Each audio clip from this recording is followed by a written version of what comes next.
4A football season. I'm Shane Parker with the First Federal Bank and Trust pregame show. Tonight, your Sheridan Broncs will face their toughest test of this young season as the 2-0 and third-ranked Natrona County Mustangs come to town for a battle right here at Homer Scott Field. Your 2-0 Broncs racked up another victory last Friday night with a 41-19 win over the Thunder Basin Bolts. While the score was somewhat lopsided, the young Broncs struggled at times defensively in the second half that made the game a little closer than what it seemed. Thunder Basin took advantage of a Broncs secondary and moved the ball at will in the third quarter as they were able to put up points on the board. The shining spot in last week's game was that the Broncs got tested. After the 0-week blowout, the coaches were able to get some good film that made this week's practice better for fixing those mistakes that were made last week. Tonight, the Broncs will have to stop an impressive Mustang team that is big and physical.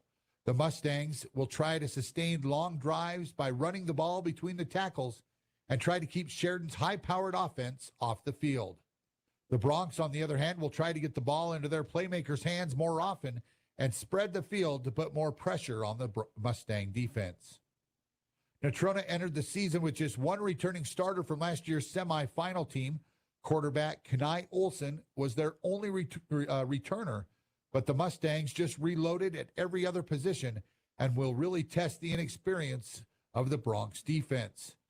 Mustang head coach Steve Harshman is now in his 35th season at the helm and is hungry to get another win against the Broncs, as their last win came in a 4-overtime thriller back in 2020. Coming up on the First Federal Bank and Trust pregame show, we will take a look at this week's YO Preps coaches and media poll. Kevin Coyle will sit down and have his history report for tonight's games across the local scene. And head coach Jeff Mouy, he will join us and break down tonight's matchup and see what he sees in Natrona County. All that and more coming your way on the First Federal Bank and Trust pregame show right here on 1410 KWYO, 106.9 FM, and streaming live at SheridanMedia.com. Have you started having those conversations with others or began thinking to yourself what a new home may look like to you? Hi, this is Colton Bates with the Bates team at Best, and we want to help you bridge the real estate gap between where you are and where you want to be. Even speaking with an agent can oftentimes feel overwhelming because this is generally the #1 financial decision in a person's life. We've helped our clients through a wide variety of situations, and you will always have a thoughtful plan that considers your needs and timeline. Choose a real estate team that will take action on your behalf and deliver. Choose the best. Give us a call at 675-BEST and visit bestwi.net today. We all know what number 1 and number 2 are, but have you ever gone number 3? Well, if you have and you now need someone to come and fix your plumbing, there's only one call to make. A+ Plumbing has seen and dealt with it all over the years, and they will not judge you. Give them a call at 672-9454 and let them take care of your number 3. After all, they are number 1 in the number 2 business. A+ Plumbers, 672-9454. Mossholders Design Center is here to help you create a space that you'll love. If you're relocating, remodeling, or just refreshing your home, Mossholders' talented design team can help you through the process. With free in-home consultations, Mossholders will be able to find the furniture and finishing touches that work best with your space, your lifestyle, and your budget. So if you want to change the look of just one room or furnish an entire home, Mossholders designers can get it done. Mossholders, furniture is our passion. Have you been in to see Sheridan YO sports cards yet? It's the spot to get your hands on incredible sports cards and memorabilia. Sheridan's premier spot for buying cards. All major sports cards including fighting, wrestling, Pokemon, and even racing. These guys have hobby boxes for the serious collectors and packs for those getting started. Graded slabs from PSA, SGC, and if you have a big card to grade, talk to the guys to have your card submitted to PSA. Family friendly and located inside Sheridan Stationery Books and Gifts, 535 North Main, open 7 days a week. This is Dr. Michelle Meehan, and you're listening to Sheridan Media Sports. Welcome back to the First Federal Bank and Trust pregame show as the Broncs and Mustangs get ready to battle here at Homer Scott Field.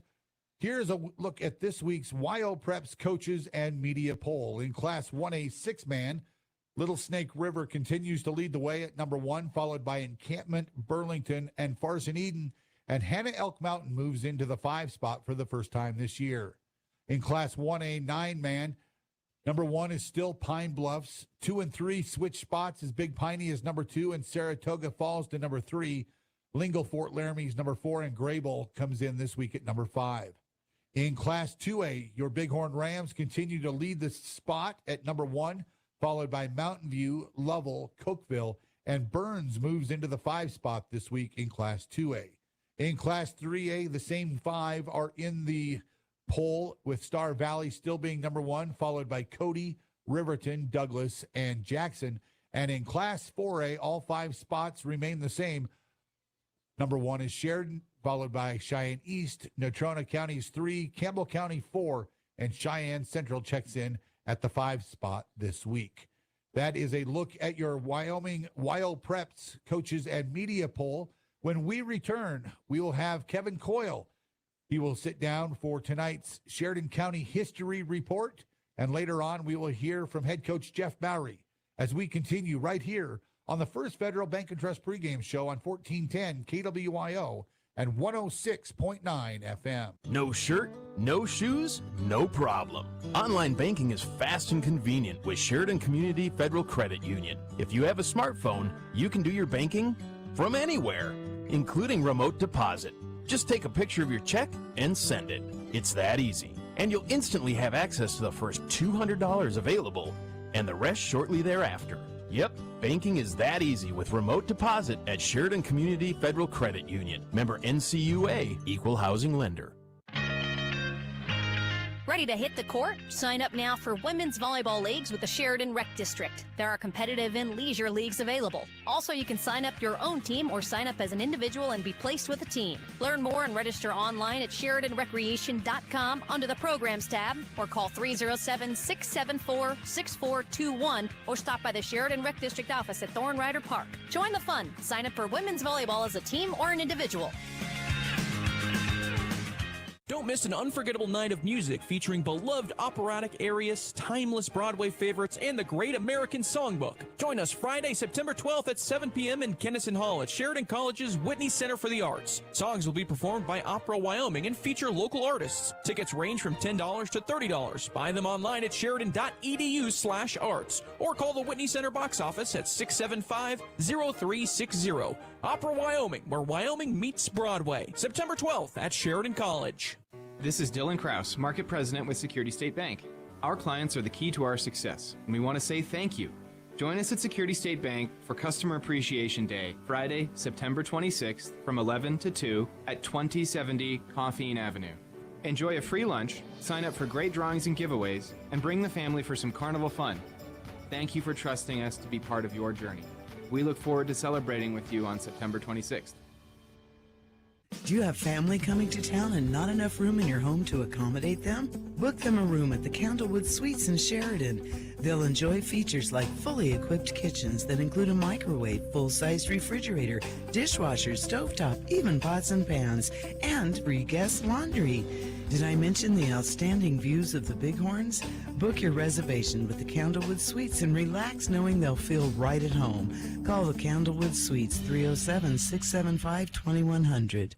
Is your AC working? But only kind of. Well, it's time to call Carl's Heating and Air Conditioning. He'll cool your house faster than you can say, "Why is the dog lying on the tile again?" But hey, Carl doesn't just battle heat. He also tackles radon mitigation. Because what's worse than being hot and cranky? Breathing radioactive gas while being hot and cranky. Don't sweat it. Carl's got this. Find Carl's Heating and Air Conditioning in the Country Bounties business directory.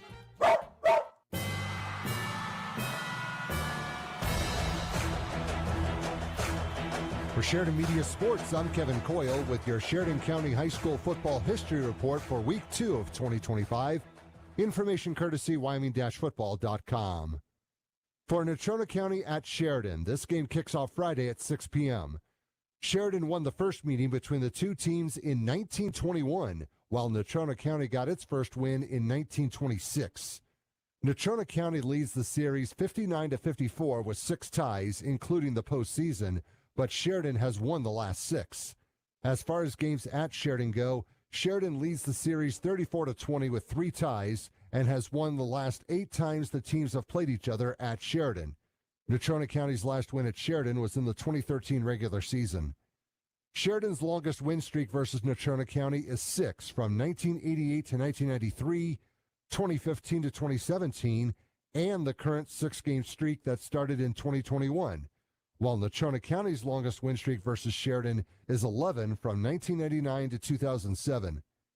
Sheridan has shut out Natrona County 16 times, the last in the 2021 regular season, while Natrona County has shut out Sheridan 24 times, the last in 2014. Sheridan's largest margin of victory versus Natrona County is 46 in 1991, 49-3, while Natrona County's largest margin of victory versus Sheridan is 56 in 1994, 56-zip. The most points that Sheridan has scored in a game versus Natrona County is 56 in the 2016 state championship game, 56-28, while the most points that Natrona County has scored in a game versus Sheridan is 56 in 1994, 56-zip. The two teams have gone to overtime versus each other twice and have split the two. Natrona County won the last overtime game in 2020, 38-31 in 4 overtimes. For Bighorn at Wheatland, this game kicks off Friday at 6 p.m. Bighorn won the first meeting between the two teams in 2012, while Wheatland got its first win in 2020. BH leads the series 10-2 and has won the last 3. As far as games at Wheatland go, Bighorn leads the series 5-1. BH has shut out Wheatland twice, the last happening last year, while Wheatland has never shut out Bighorn. BH's longest win streak versus Wheatland is 7 from 2011 to 2016, while Wheatland's longest win streak versus Bighorn is 2 from 2020 to 2021. BH's largest margin of victory versus Wheatland is 55 last year, 55-zip, while Wheatland's largest margin of victory versus Bighorn is 10 in 2020, 30-20. The most points that BH has scored in a game versus Wheatland is 56 in 2012, 56-24, while the most points that Wheatland has scored in a game versus Bighorn is 30 in 2011, lost 31-30, and in 2020, won 30-20. The two teams have never had a game versus each other go to overtime. With your Sheridan County High School Football History Report, I'm Kevin Coyle for Sheridan Media Sports. Doug, we really got to stop meeting like this. Let me guess, mailbox again? This time it was a decorative boulder. I swear it rolled into my car. While the Wyoming Chevrolet Body Shop has you covered. Dents, stings, bumpers, bruises. We've seen a lot worse. Remember the guy who tried to wax his car with cooking spray? Okay, I feel better now. Our crew will fix it right, match the paint perfectly. It's what we do.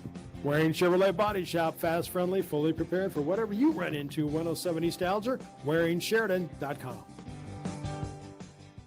Leaves crunching, kettles whistling, football helmets colliding, families chattering, the sounds of fall. Hearing loss can be a subtle thief, taking away these precious sounds and others that make our lives so rich. If you think you or a loved one may be struggling, please call our office to schedule your free hearing test and consultation. There is nothing to lose and everything to gain. Let the changing seasons encourage you to make a positive change for better hearing. Call 674-8920, on the web at ebahearing.com, or visit on Coffeen Avenue, right next to Sherwin-Williams. Hi, this is DJ Dearcorn of First Federal Bank and Trust, and you are listening to Sheridan Media Sports.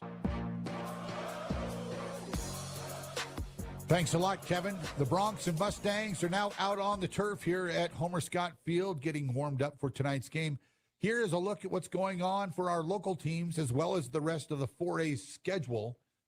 In Class 4A, it'll be Laramie at number 5, Cheyenne Central tonight. Number 4, Campbell County will be at Rock Springs. Obviously, the game here, number 3, Natrona County at number 1, Sheridan. Kelly Walsh will travel to take on the winless Cheyenne South Bison. And number 2 ranked Cheyenne East will travel to play at Thunder Basin. In Class 3A, the Buffalo Bison, who are ranked 5th this week, will travel to Jackson Hole. And in Class 2A, number 1, Bighorn at Wheatland. And the Tongue River Eagles will play at number 5, Burns, in Class 2A. That is a look at the local schedule as well as the 4A schedule for tonight. Coming up on the First Federal Bank and Trust pregame show, we will hear from Bronc head coach Jeff Mouy on what his expectations are for tonight and what he thinks he will see out of Steve Harshman's Natrona County Mustangs.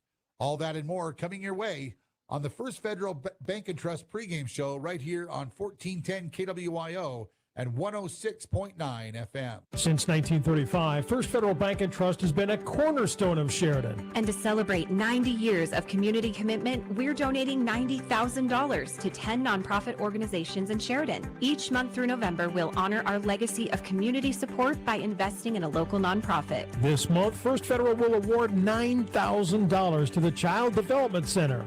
90 years, $90,000. Community commitment at its finest. Visit efirstfederal.bank, member FDIC. Breakfast for just $5? Yep, you heard it right. McDonald's has your morning covered with a sausage McMuffin, crispy hash browns, and a small coffee, only $5. Or maybe you're hungry for a classic Big Mac. Get the legendary Big Mac, medium fries, and an icy cold drink, all for just $8. Better hurry, these extra value meal deals are here for a limited time at your locally owned McDonald's in Sheridan, Buffalo, and Gillette.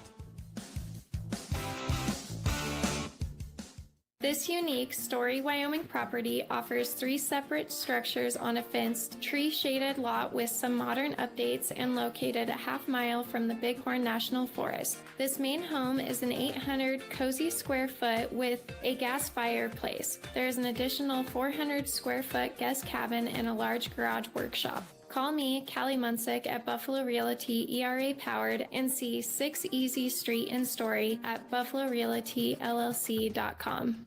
Need a checking account, a home loan, business banking? Hi, I'm Brittany Sorensen from First Bank of Wyoming. You don't have to go to different places for these services. First Bank of Wyoming has it all under one roof. From simple personal banking to more complex business loans, we make managing your money simple, convenient, and stress-free. One bank, every service, all for you. First Bank of Wyoming, your one-stop financial partner. First Bank of Wyoming, division of Glacier Bank, member FDIC. All right, we're here with Coach Mouy and Coach, another pregame show to get through here as we get ready for Natrona County. And obviously, last week you were pretty pleased with what the outcome was, and got to get some stuff on tape, and really a good teaching week for you and the coaching staff. Yeah, absolutely. About called you Trevor there. Sorry, Shane.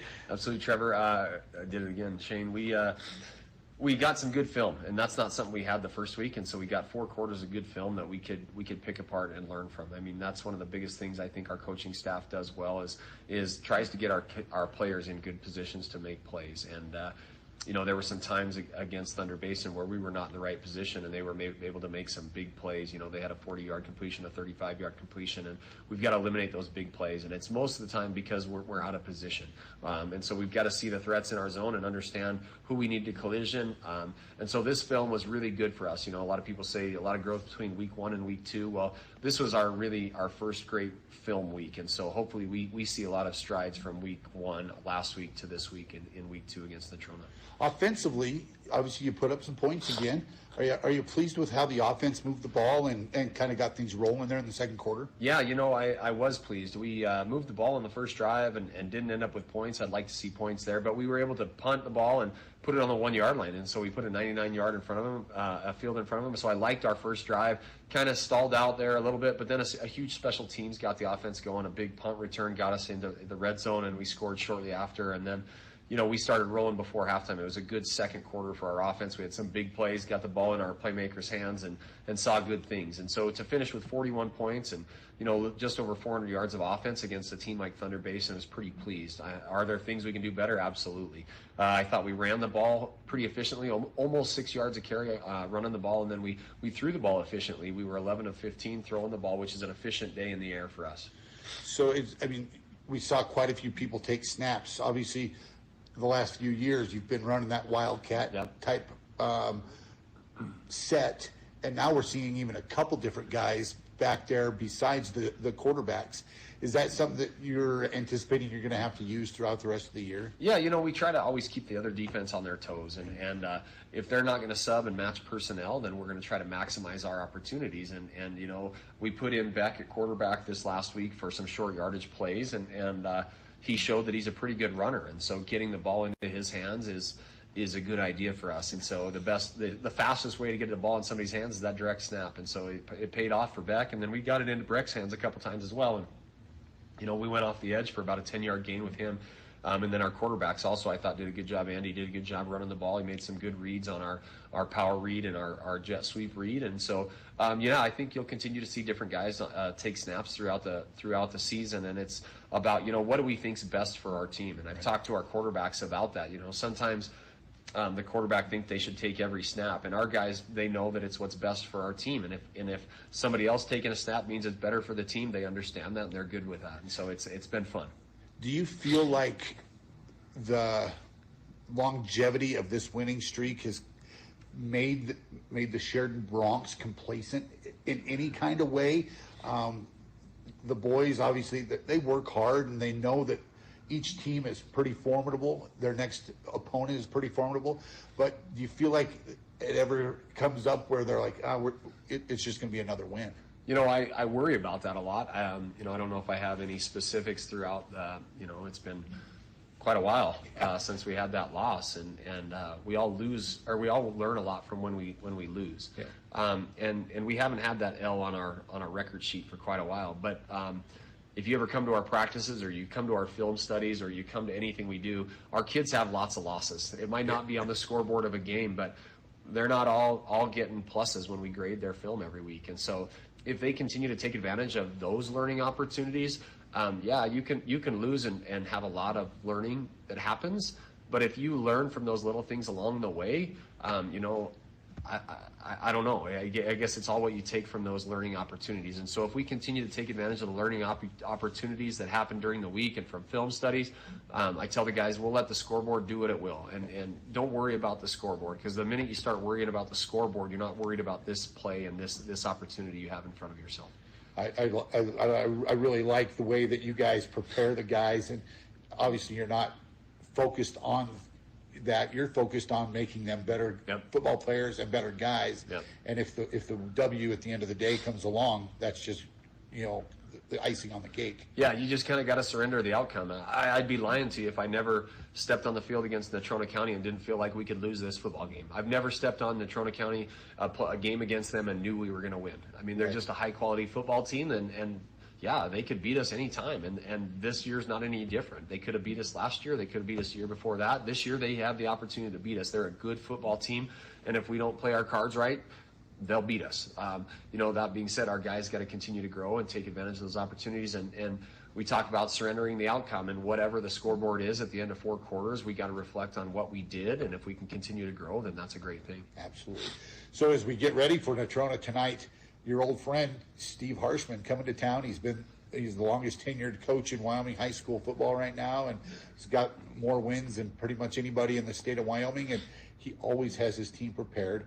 They're always big, they're always fast, and they are formidable. Absolutely. This Natrona team's not any different than you've seen for a long, long time. He's been there since '91, and he puts a high-quality football team on the field every time you play. You can guarantee that they're going to be big, you can guarantee they're going to be physical, and they're going to be sound. They don't make a lot of mistakes. You have to play a very solid game, and you have to be consistent every single facet of your game to have an opportunity to beat them. You see the score, and some people would say, the score against Rock Springs wasn't as lopsided as I thought it would be. Well, they didn't give up very many points, and they scored a lot of points, and that's what they do. They run the ball very efficiently. They throw the ball when they need to, and they play very, very solid defense, and I would expect the same tonight. So as you broke down their film and looked at it, obviously they like to run between the tackles. They've got a big physical back and a big physical offensive line. Is that going to pose problems for you tonight? I do think it'll pose problems. Our pad level is something that we've put a big emphasis on, and we've got to stay low in the trenches. And they're going to be big. We've got a good first line that's big as well, but we roll through multiple guys, and some of our next guys we put in there are undersized, and they've got to go to work, and they've got to play their pad level and their technique. And if they do that, they'll be in a good way. But if we get tired and we start losing our pad level and our technique, you're going to see them moving the ball. And when they start moving the ball, they build some confidence. They're hard to stop. You don't want to see those running backs get to that second and third level. No, we've got to occupy those blockers at the first level, keep our linebackers free to make tackles, and our D-line, they may not make a lot of tackles, but if our linebackers are free to make tackles, that's a good thing. Offensively or defensively, they haven't given up a lot of points either, and so pretty stingy defense. Not a lot of returning guys there, but guys that have some football experience. Yeah, they got guys, and you'll see some names on there that you'll recognize from past teams, some little brothers and guys that know how to play football.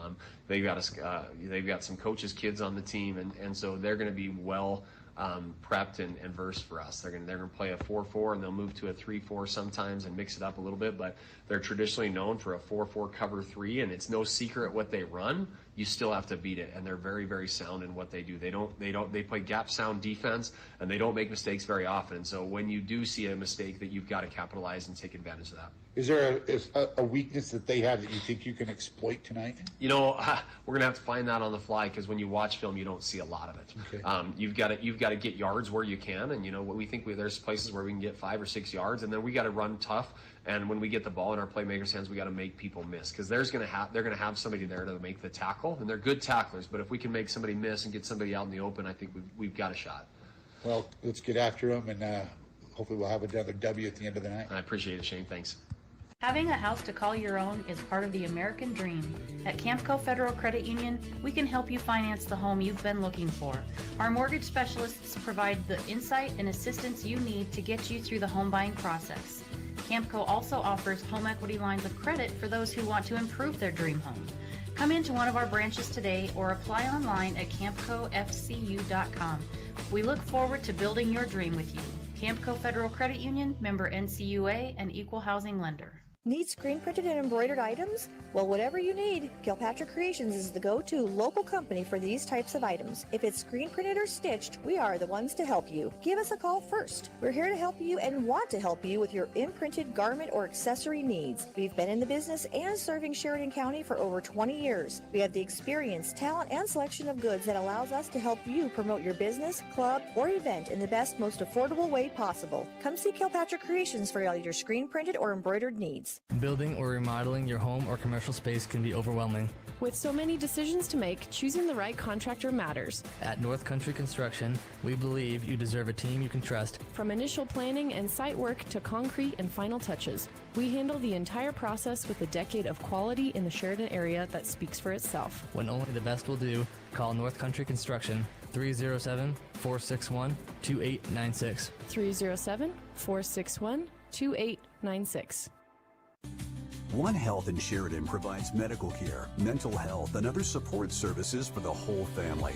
Our whole person approach serves children, adults, and seniors, and we accept patients with private insurance, Medicare, Medicaid, and no insurance. From childhood immunizations and wellness checks to substance use treatment, visit One Health for same-day availability and an income-based sliding fee.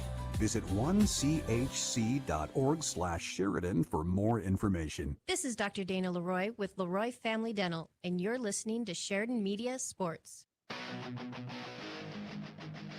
A big thank you to head coach Jeff Mouy for sitting down and giving us tonight's insight into the game. Coming up next, Ryan Parker. He will join me right here in the booth as we will have tonight's starting lineups and the kickoff coming your way from Homer Scott Stadium. We'll be back right after this with tonight's kickoff. You're listening to Bronc Football on 1410 KWYO and 106.9 FM and streaming live at SheridanMedia.com. In a place where honesty and hard work define us, there's a bank that's fully invested in Wyoming. The banks of Buffalo, Gillette, and Sheridan. We understand that business owners are the backbone of our communities. And whether you run a ranch, a restaurant, or a retail store, we're here to support you with a range of account options and personalized services without all the unexpected fees. Because when your business succeeds, our communities thrive. Visit buffalofed.bank for all your business banking needs. Member FDIC, Equal Housing Lender. Texting and driving. Texting and driving? Everyone knows there really is no and. You're either texting or you're driving. In other words, if you're typing or reading anything while you're behind the wheel, you're not paying attention and you're not in control of your vehicle. That's why law enforcement around the state is cracking down on distracted driving. Hey, Wyoming, let's put an end to texting and driving because we all know better. There is no and. This message was paid for by WYDOT. Without a roof on your house, all the things inside probably won't last long. The folks at Farmers Co-op know that like the roof on a house, tarping your hay also keeps the elements from ruining your bales before you can get them fed out. Farmers Co-op has the hay tarps you need and much more, including fencing supplies and panels that will help keep livestock off your hay as well. Farmers Co-op, owned by the people they serve at 1450 Coffeen Avenue in Sheridan.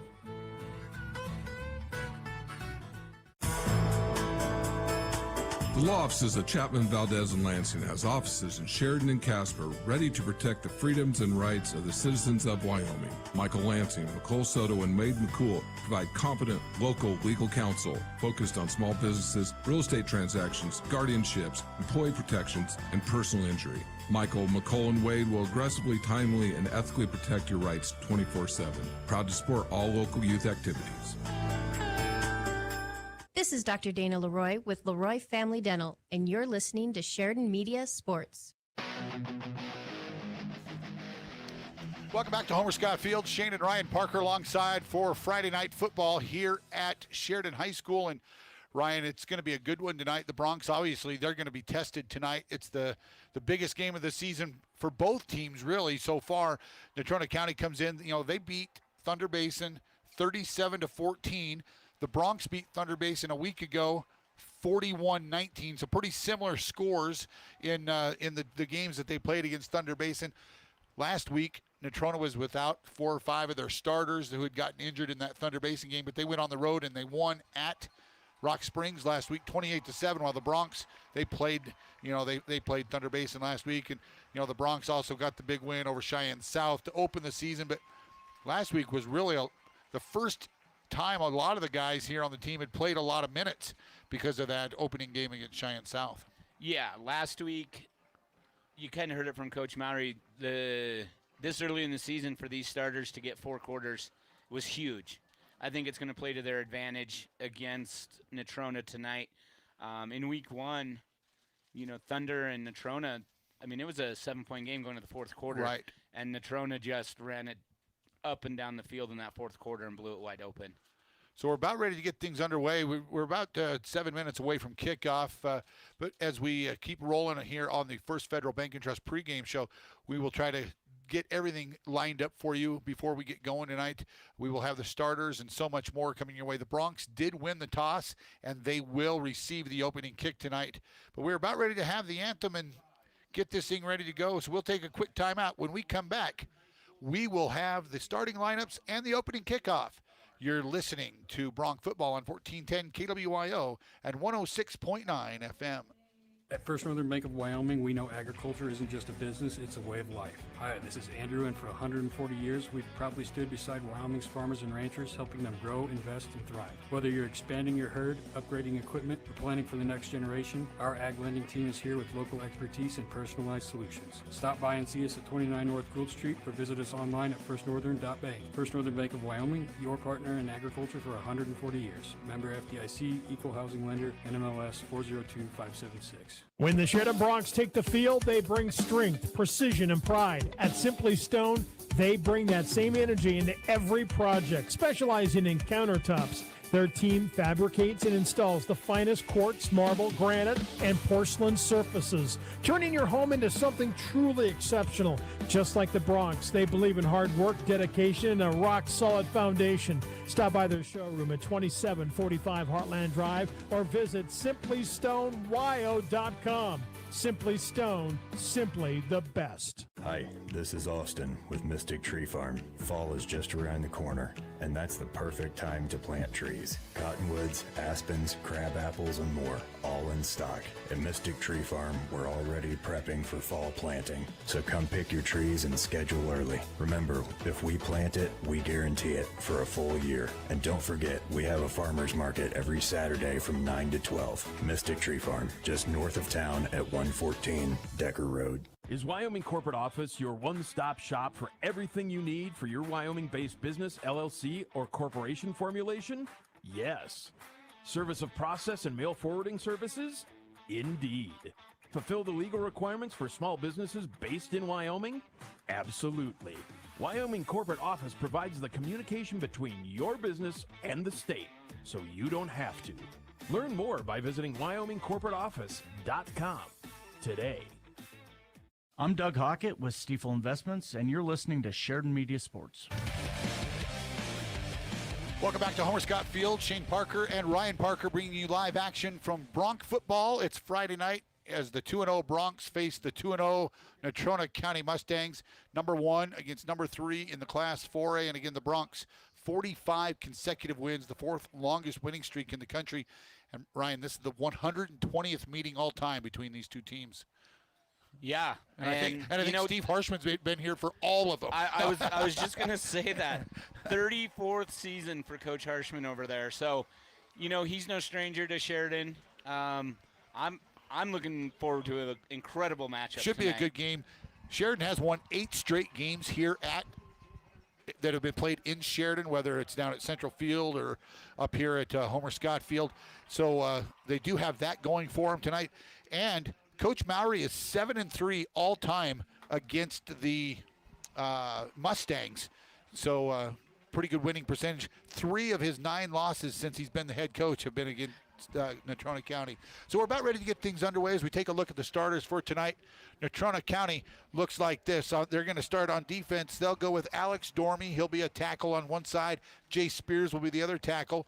One of the DNs will be Charles Frausto. The other end will be Josiah Coleman. Linebacker will be Ben Magi. The other linebacker, you'll also see him on the offensive side, is a senior, actually a junior, Patton True. The other linebacker, Matthew Benton, and Brody Wilcox, the sophomore, will be the other linebacker. Defensive backs are Wyatt Horner, who's a senior, Royce Jurgensen, a senior, and Carter Cox, which is a junior. For the Broncs, they're going to go like this, Ryan. Well, on the left side, on the end at left tackle, you got the 6'1" junior Brady Hartman. At left guard, 6'2" junior Fisher Peldo. Center is going to be Kieran Rapucci, the 5'11" junior. The right guard will be the 6'2" senior Sam Huffman, and the right tackle is going to be the 6'2" senior Logan Stoika. And the wideouts, names that we all know. The 5'11" senior Breck Reed, 6' senior Gage Rogers, and the 6' senior Rudy Green. The tight end, 6'3" senior Beck Haswell. Your running back tonight is going to be the 6' senior Keegan Rager, and under center tonight, the 5'10" senior Andrew Adams. And we did hear that Blaine Phillips has been cleared to play. He did take reps in practice this week. We heard we might see him a little bit under center tonight, so we'll see what happens with Blaine. Good that he's been cleared to play and is going to get his senior season underway. Yeah, that would be fantastic. Coach Mouy talked about it, earlier today about building the depth. Yeah, so absolutely. if you can get Blaine some reps, I mean, he hasn't played a whole lot of football since last year, obviously. But it'd be good to get him in there. We know that the Bronx special teams have always been very special. That's why they call them special teams. They return numerous kicks throughout the year. We'll see if Natrona will kick the ball to them at all. I know that in the newspaper this week down in Casper, Coach Harshman was talking about how special Sheridan's special teams are. So he knows. Are they going to try to kick the ball out of the back of the end zone? Will our kicker be able to do that? Will it come up short? Will the Broncs get a return? We just don't know yet. We'll see here in just a minute as the Broncs won the toss, and they will receive, and it will be Breck Reed, Gage Rogers, and Braxton Crow going back deep for the Broncs. And also back there, one of the up guys that will be doing some blocking will be Thomas Schwartzbach. So, and the kicker for the Natrona County Mustangs will be a name that some of you are pretty familiar with. Will be a Paddock kid. His dad is the head coach at Natrona County High School for the basketball team, but Gavin Paddock, the senior, 6'3" senior, will do the kicking for the Mustangs. And we're about ready to get underway as the 120th all-time meeting between the Broncs and the Mustangs. The Mustangs do lead the overall battle 59-54 with 6 ties. So there's the whistle. We are just about ready to get underway. A little overcast, but very little breeze. Hopefully we can get this game in before we get any lightning. There is a little bit of that in the future. So, and this time Paddock does kick that out of the back of the end zone. No chance at a return for the Broncs, and they will start on their own 20. Yeah, that's your best defense against Sheridan special teams right there. So we will see Andrew Adams bring the offense out on the field. Looks like the Broncs are going to start with trips to the near side. Actually, Keegan Rager is going to go to the far side now, and they will line up this little trips right off the end with 2 receivers to the far side. Adams, see if this is going to be, now they're going to option Rager back into the backfield. And they call for the ball, and they will give it to Keegan right away. He's got 5 out across the 25 to about the 26-yard line. Gain of 6 on first down. Good ball movement by the Broncs. Yeah, nice 6 yards. He hit that hole hard and just kept those legs going. Good push by the offensive line, and they need to punch the defense in the mouth and make sure they know. And there's a jump, and that's going to give the Broncs a first down. Yep. As that D line, they were aggressive, and the Broncs went on 2 and were able to get them to jump. And so the first mistake made by Natrona County Mustang, the Broncs will have 1st and 10 at their own 31-yard line. So Rudy Green and Beck Haswell split to the near side. Breck Reed's going to go out far on the far side along with Gage Rogers. Rager will be the back alongside Adams in the pistol. They're going to bring Reed, and we've got illegal motion. I think we had too many men in the backfield, to be honest with you. The center was really all alone on the line of scrimmage. So the Broncs just gave the 5 yards back, so it'll be 1st and 15, as those linemen got to get up through the waistband of the center anyway. Sheridan's known for that, though. They live on the edge. This time, they're going to give the ball to Reed. Reed gets a block. He's out across the 25, 30, 35. Breaks a tackle at the 35-yard line. Stiff arms and is driven out of bounds at about the 45-yard line. But that's going to be a Bronc first down. What a great block by Keegan Rager to spring Reed. That's the best jet sweep we've seen by the Broncs this year with Breck Reed, the speedster. But the Broncs, they get 15-plus yards on that play and set them up near midfield at the 45-yard line. And the Broncs are going quick. This time it's going to be Adams, and it's going to be a wide receiver screen out there to Reed. Reed to the middle of the field, and he's going to be gobbled up, maybe a gain of a couple. But that play just took way too long to develop. Yep. By the time he got the ball, I think that was intended to go outside, but the blocks weren't there, so he cut it back inside and at least got a couple yards. So Breck Reed's going to come off the field on this play. Rudy Green back in. Also, William Greer in the backfield. He'll be that kind of fullback, blocking back for the Broncs. Green to the near side. Actually, that's Gage Rogers to the near side. Rudy Green to the far side.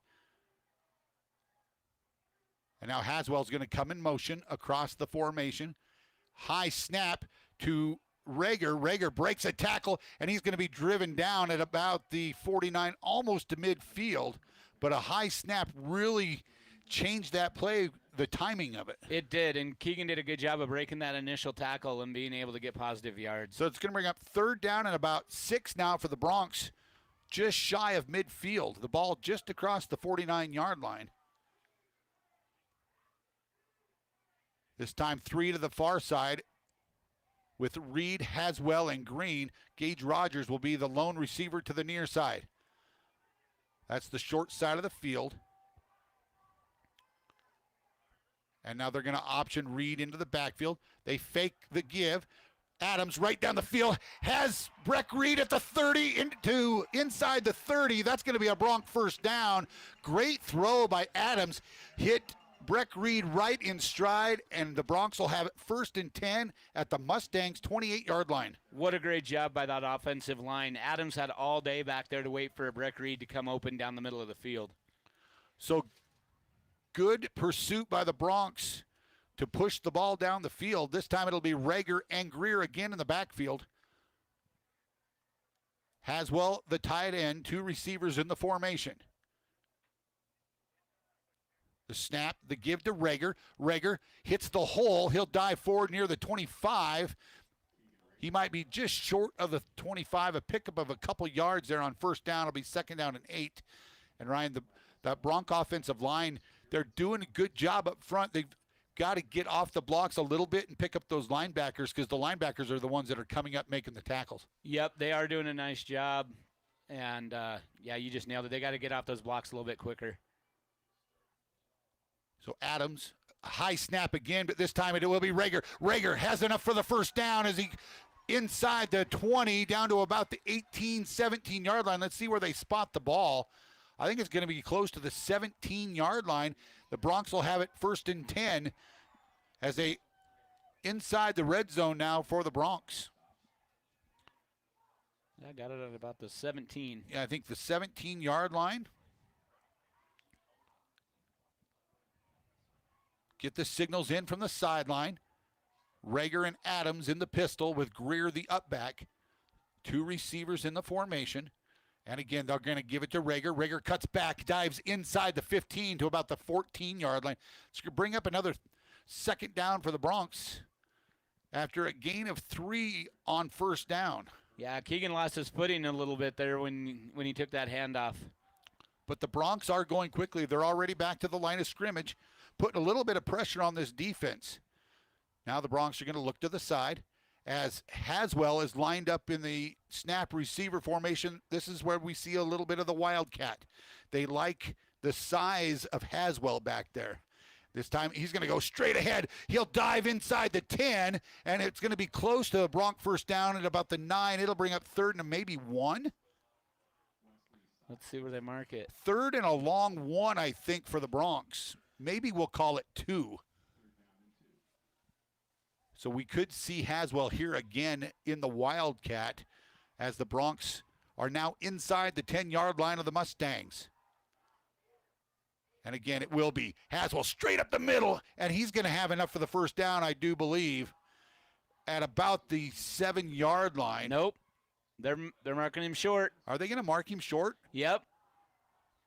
That referee put his fist in the hand for 4th down. Just shy of the 1st down now. It'll be 4th and less than 1. 4th and inches. Just outside the 7-yard line. And again, it'll be Haswell lined up, and he's going to have 3 blockers in front of him. The snap, and Haswell steps inside, and he rumbles in for the Sheridan Bronc touchdown. Great blocking. Haswell from 7 yards out, and the Broncs are on the board. Great job by the line, and then those 2 blockers that Coach Mouy puts in front of Haswell. Haswell goes in from 7 yards out.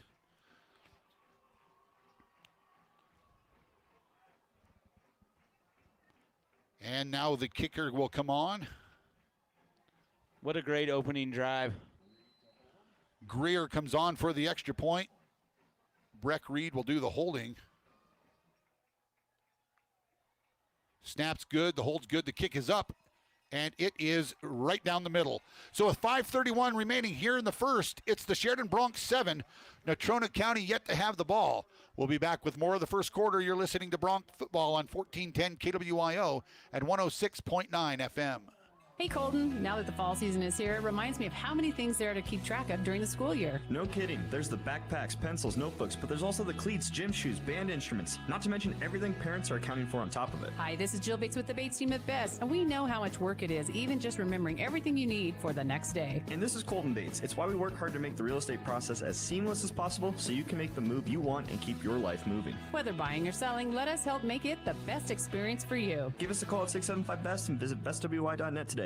This is Bailey Reddy with Sheridan Physical Therapy, and you're listening to Sheridan Media Sports.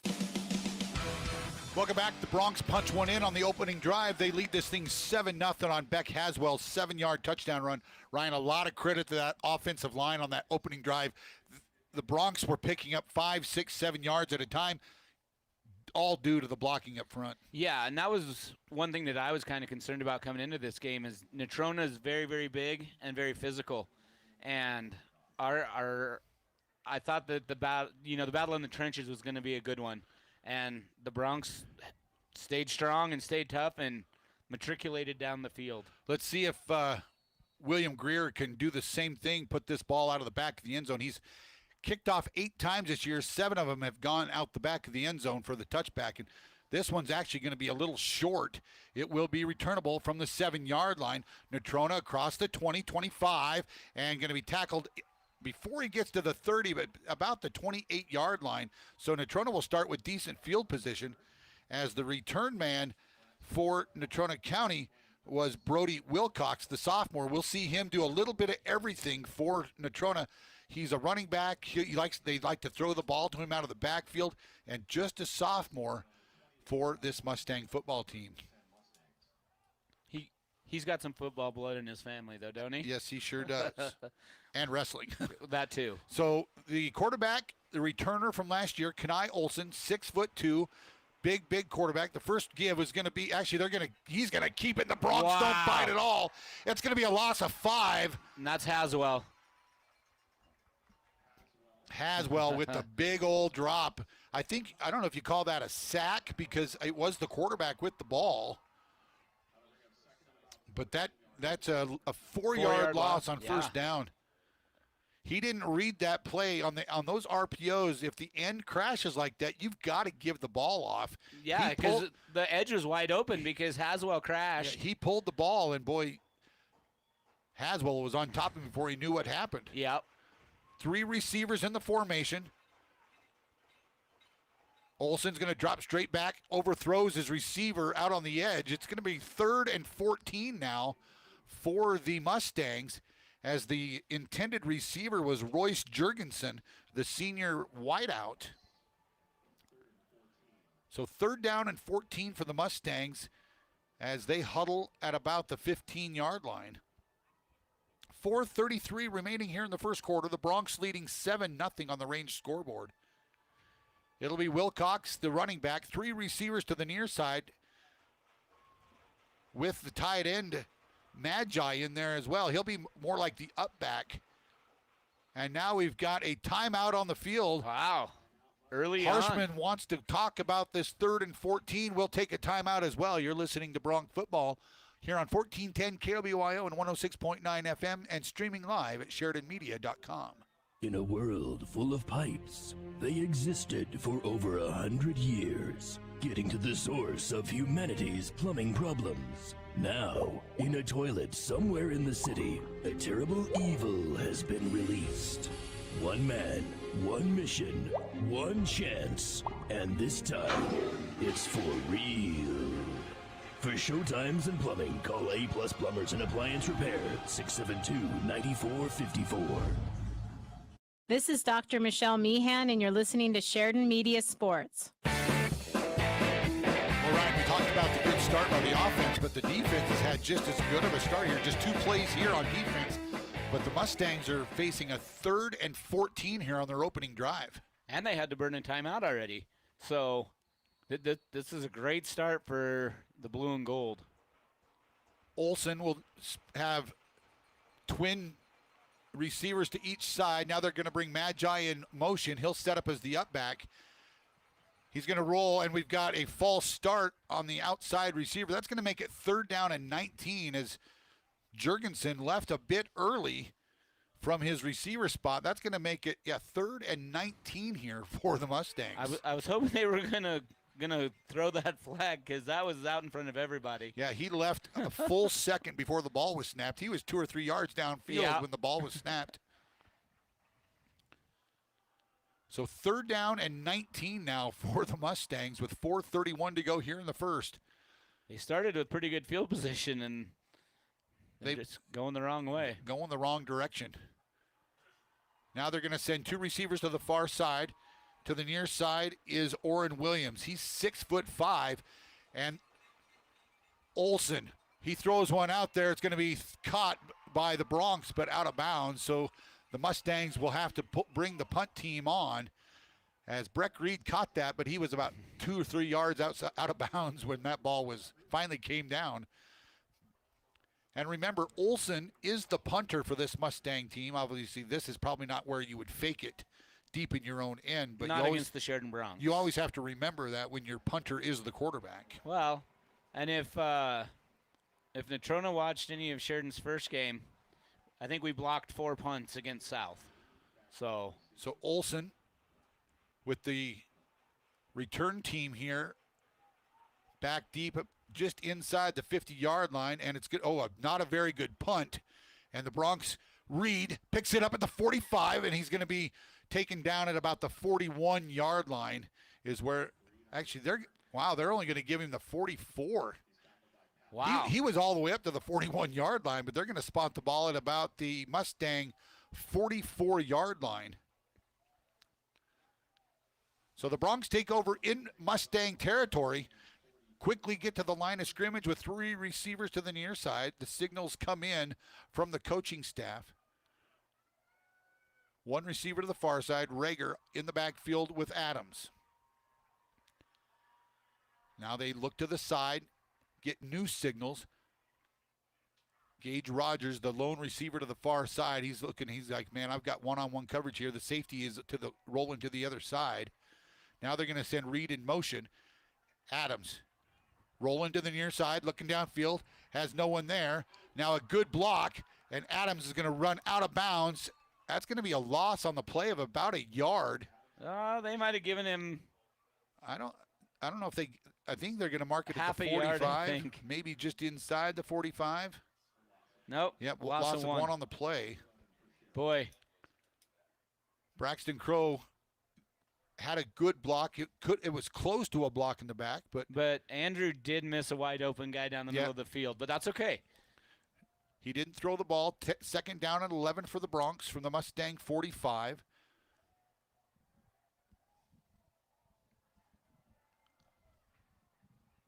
And this time it's going to be Rager. Rager fights off one blocker and fights it inside the 40 to the 39. Good pickup there on second down. About 7 yards for Rager. And it's going to ring up 3rd and 4. Let's call it 3rd and 5 for Sheridan.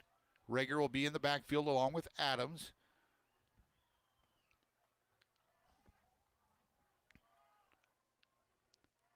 Adams takes the snap, gives it to Rager. Rager, he's going to have enough for the Bronx first down inside the 35. So good, again, really good hole. The Bronx offensive line doing the dirty work. Just power football. Yep. Power football right there. Kind of giving Natrona what they like to dish out. You're right. So the Bronx first down at the 33-yard line of Natrona. And they've had the ball the majority of this first quarter with 3:15 to go here. And I think that comes into play. You got to keep Natrona's offense off the field. Well, that's what they want to do to Sheridan. Yeah. Correct. Haswell's going to come in motion across the formation. And they do give the ball to Rager. Rager, he's going to be swallowed up. Nothing there as the linebackers came through. And that's going to drop Sheridan for a couple-yard loss all the way back inside the 35-yard line. Patton True was right there. That's a loss of almost 5 yards on the play. To bring Rager down. 2nd and 15. Now we'll have Braxton Crow in at running back for the Bronx. 3 receivers in the formation with 2 to the near side.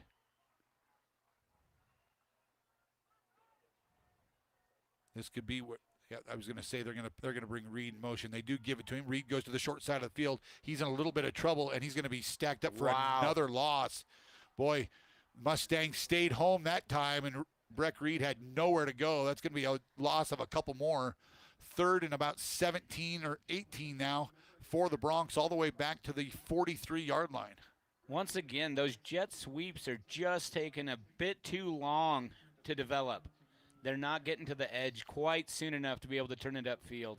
See if the Bronx run a screenplay here with Natrona being ultra aggressive.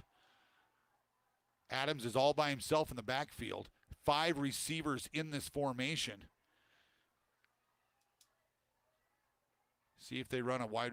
And the Bronx are going to call a timeout. 3rd down and 20 for the Bronx.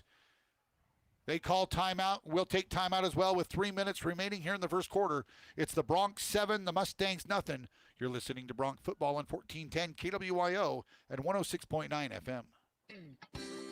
Mossholders Design Center is here to help you create a space that you'll love. If you're relocating, remodeling, or just refreshing your home, Mossholders' talented design team can help you through the process. With free in-home consultations, Mossholders will be able to find the furniture and finishing touches that work best with your space, your lifestyle, and your budget. So if you want to change the look of just one room or furnish an entire home, Mossholders designers can get it done. Mossholders, furniture is our passion. Hi, this is DJ Dearcorn of First Federal Bank and Trust, and you are listening to Sheridan Media Sports. Welcome back. You know, Ryan, this game of football is figuring out what the other team's trying to do, you know, and stopping it. And the Mustangs, after that opening drive, the Broncs moved the ball here to start this second drive, but they've kind of figured out what the Broncs are trying to do on offense and have pushed them back, you know, since that initial first down here. Yeah, and now the Broncs are in a deep hole on third down. 3rd and 20 for the Broncs. 5 receivers in the formation. Now they're going to bring Rudy Green in a little bit of motion. Adams drops straight back, and he's in trouble, and he's going to be sacked. A loss of a couple more back to the 45, and the Broncs are going to have to pump the ball away. Boy, nobody in to help protect Adams that time. They had 5 receivers in the formation. Nothing there quick enough, and the linebacker Coleman came through and was able to get his hands on Andrew Adams for the sack. So now Breck Reed will come on, and he's a rugby-style punter. He's averaging 38.7 yards a punt this year. He's only punted 3 times.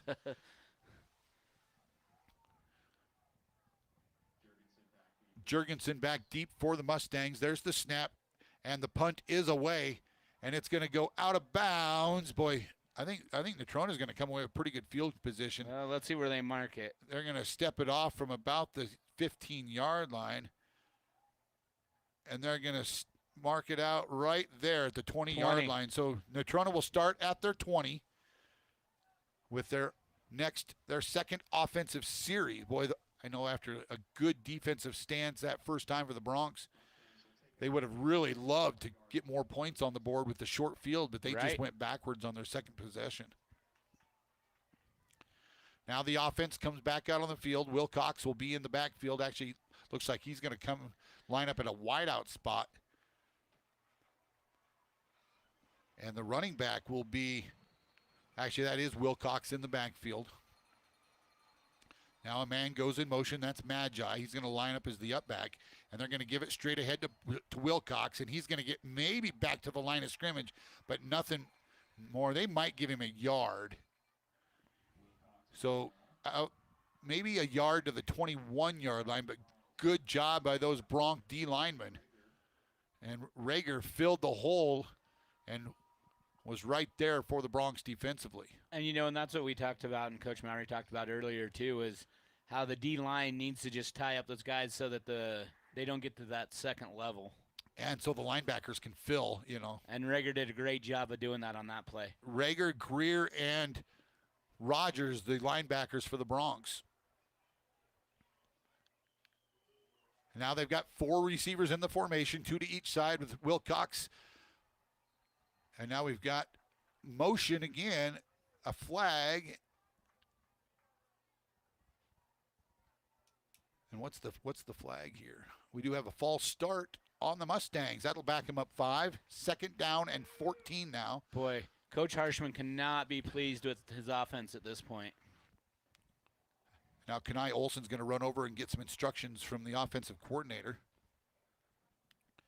And he'll come back. 1:19 remaining here in the first quarter. The Broncs lead 7-0 on the range scoreboard. We did just get a score in. Tongue River loses at Burns this afternoon, 12-6. So the Eagles do a decent job today, but still lose on the road to Burns. Here's the snap. Olson pumps, has a man. He overthrew his man by 6 or 7 feet over his head. Yeah, I think that was a little bit of communication. I think he thought he was going to stop and go, and he just stopped. And that'll bring up 3rd and long again, 3rd and behind the sticks for the Mustangs, 3rd down and 14. I think with this, if the Bronc defense can force Natrona into trying to throw the ball, that's going to play to the Bronx advantage because they are a run-heavy team. Yeah, run-first team for sure. Yep. So now Wilcox will be in the backfield along with Olson. Olson's got 3 receivers to the near side.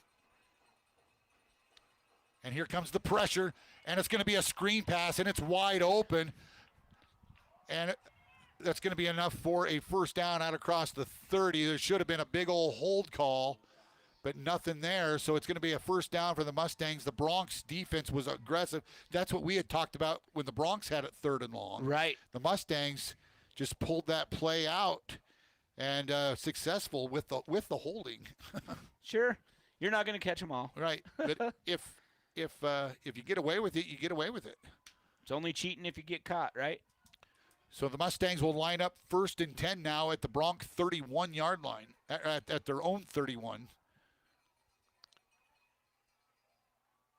And this time it will be given to Wilcox. Wilcox will get a couple out of maybe to the 33-yard line where he was stacked up. Under a minute to go here in the first quarter. The Bronx leading 7-0 on the range scoreboard. So Wilcox, or maybe that was Patton True, the ball carrier that time, out just across the 33, 2nd down and a long 7 for the Mustangs with 35 seconds to go here in the first quarter. 2 backs, Magi the up back. 3 receivers in the formation, Olson, and he's going to roll to the far side, look downfield, has a man at midfield, and he's going to fall into Bronx territory across the 45. That's going to be another Mustang first down with 16 seconds left. The ball will be at the Bronx 43-yard line. The receiver out there, Cooper Cox, right down the seam. That was a nice little play-action pass for Natrona. So the first completed pass of the night for the Mustangs, and that will be the final play of the first quarter. After 1 complete, it's the Bronx 7, Mustangs nothing. We'll be back with quarter number 2. You're listening to Bronx Football on 1410 KWYO and 106.9 FM.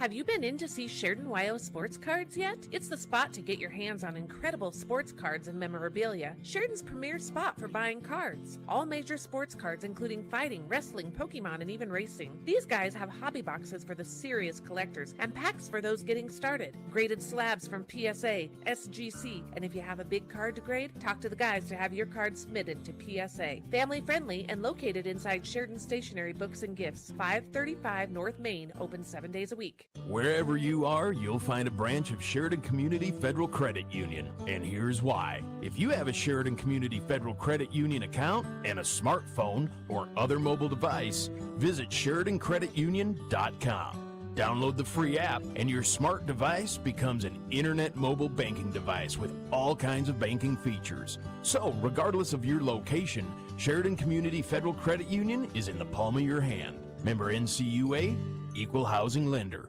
This is Dr. Dana Leroy with Leroy Family Dental, and you're listening to Sheridan Media Sports. Welcome back to Bronx Football. Shane and Ryan Parker bringing you all the live action high above Homer Scott Field. Ryan, not a bad first quarter, but the Bronx, when you start a drive in Mustang territory, you'd like to at least get points out of that. Obviously, they went backwards on their second drive. Mustangs are now driving on their second drive. Yep, this Bronx defense going to need to stiffen up. Natrona, like I said, if you can force them to pass, that'd be ideal. So let's see what happens here in the second quarter.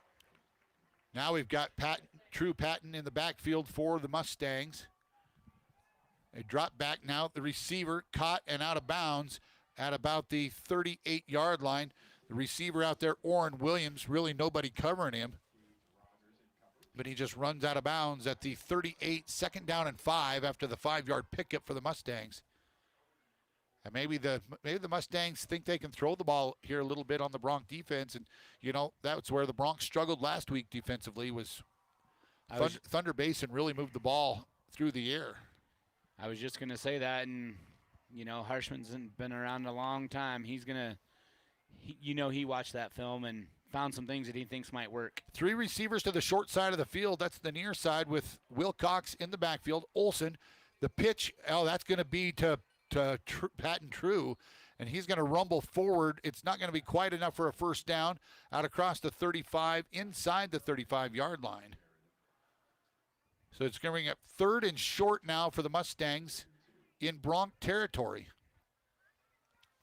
See if these linebackers can fill here and create a 4th down play for the Mustangs, make them decide what they're going to do. They do have a heck of a place kicker. We saw Paddock make one from 50 during warm-ups. I think it's 4th down territory if it's me. So Patton True, the single back, 4 receivers in the formation. Now they're going to bring Magi across the formation. He'll line up as the fullback. And they do give it. And True falls down, and it's going to be 4th down. Boy, he caught a toe in the turf and went down, a loss of 1 on the play. That's unfortunate, but we'll take it. Patton True, the junior, 215-pounder running back. And that's going to bring up 4th down and about 3 now for the Mustangs. This is where Natrona will probably try to run that little out pattern. And they're also known for trying to go right up the middle too, so let's see what they draw up. 2 receivers to each side with Patton True in the backfield with Olson. Olson drops straight back, has a man, and it's going to be caught. And that's easy. That's an easy pitch and catch. No one within 5 or 6 yards of the receiver, Royce Jurgensen. And that's a first down inside the 30 of the Broncs. Boy, he was wide open. So the Bronc defense gives up a 4th down play, and the Natrona drive continues. The secondary just giving up a little bit too much room. They send 1 receiver deep and 1 cuts underneath. And now we've got a false start. That's going to be on the Mustangs. That's their 3rd false start here in this first half. That'll back him up 5. 1st and 15 for the Mustangs. But the Bronx secondary, they've got to try to get things figured out. I know the Bronx defensive coaches, they've been okay throughout the years giving up the little short out patterns. But on a 4th down play, you'd think you'd want them to cover a little bit closer than that was. Sure. So now Wilcox, actually it's going to be, Wilcox in the backfield, 2 receivers to each side. Now they bring a man in motion. It will be one of the wideouts. That's going to be Cooper Cox, and he'll get 5 or 6 yards. We'll give him 6 yards on the carry. And one of the linemen getting up a little bit slow there, but he'll be all right. 2nd down and 9 now for the Mustangs after the 6-yard carry on the jet sweep to Cox.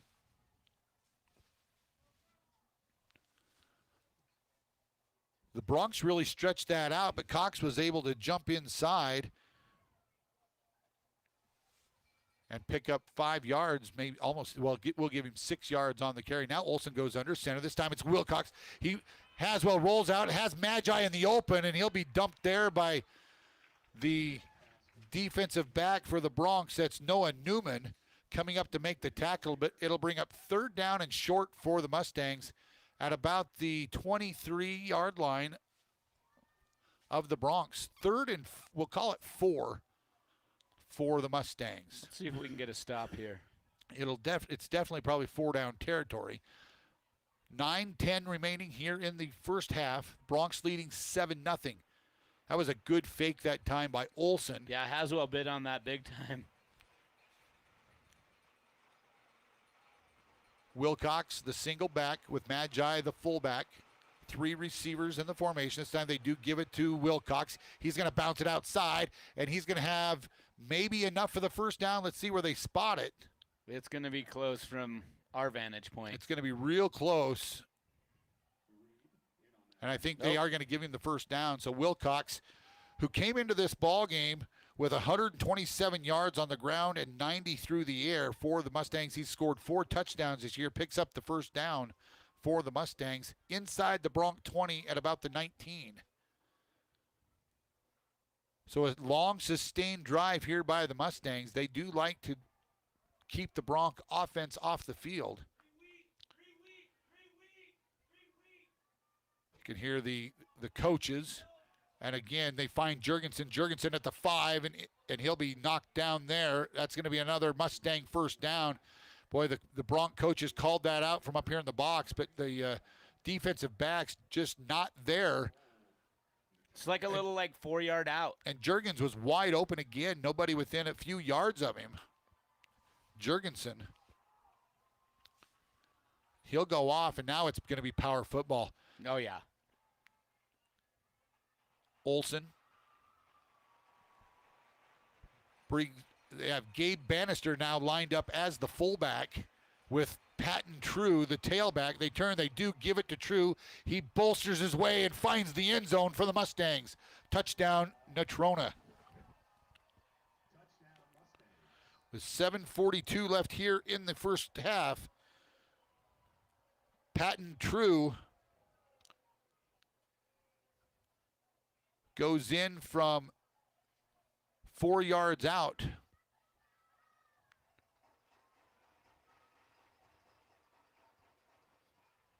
And that's his first touchdown of the year. He had 27 carries for 178 yards against Thunder Basin and was out last week with an injury.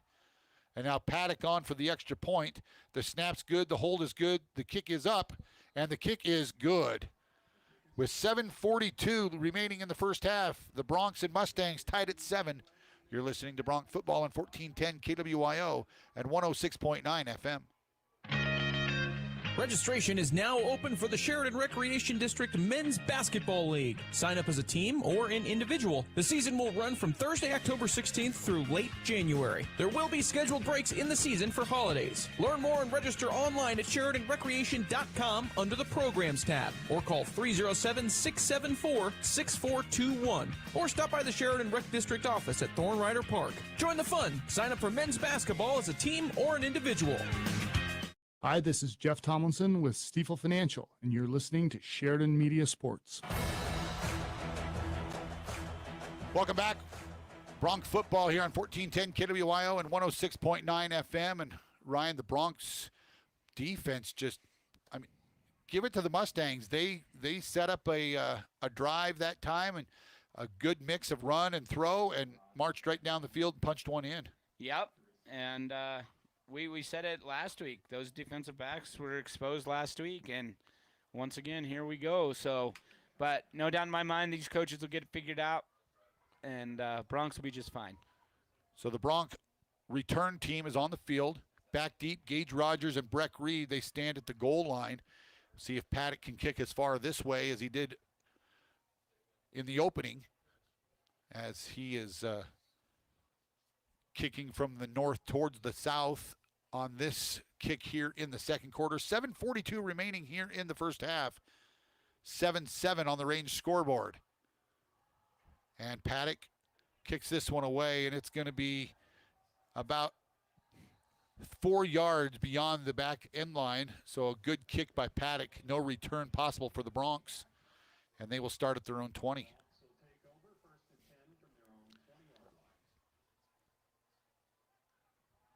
And let's see who's going to be.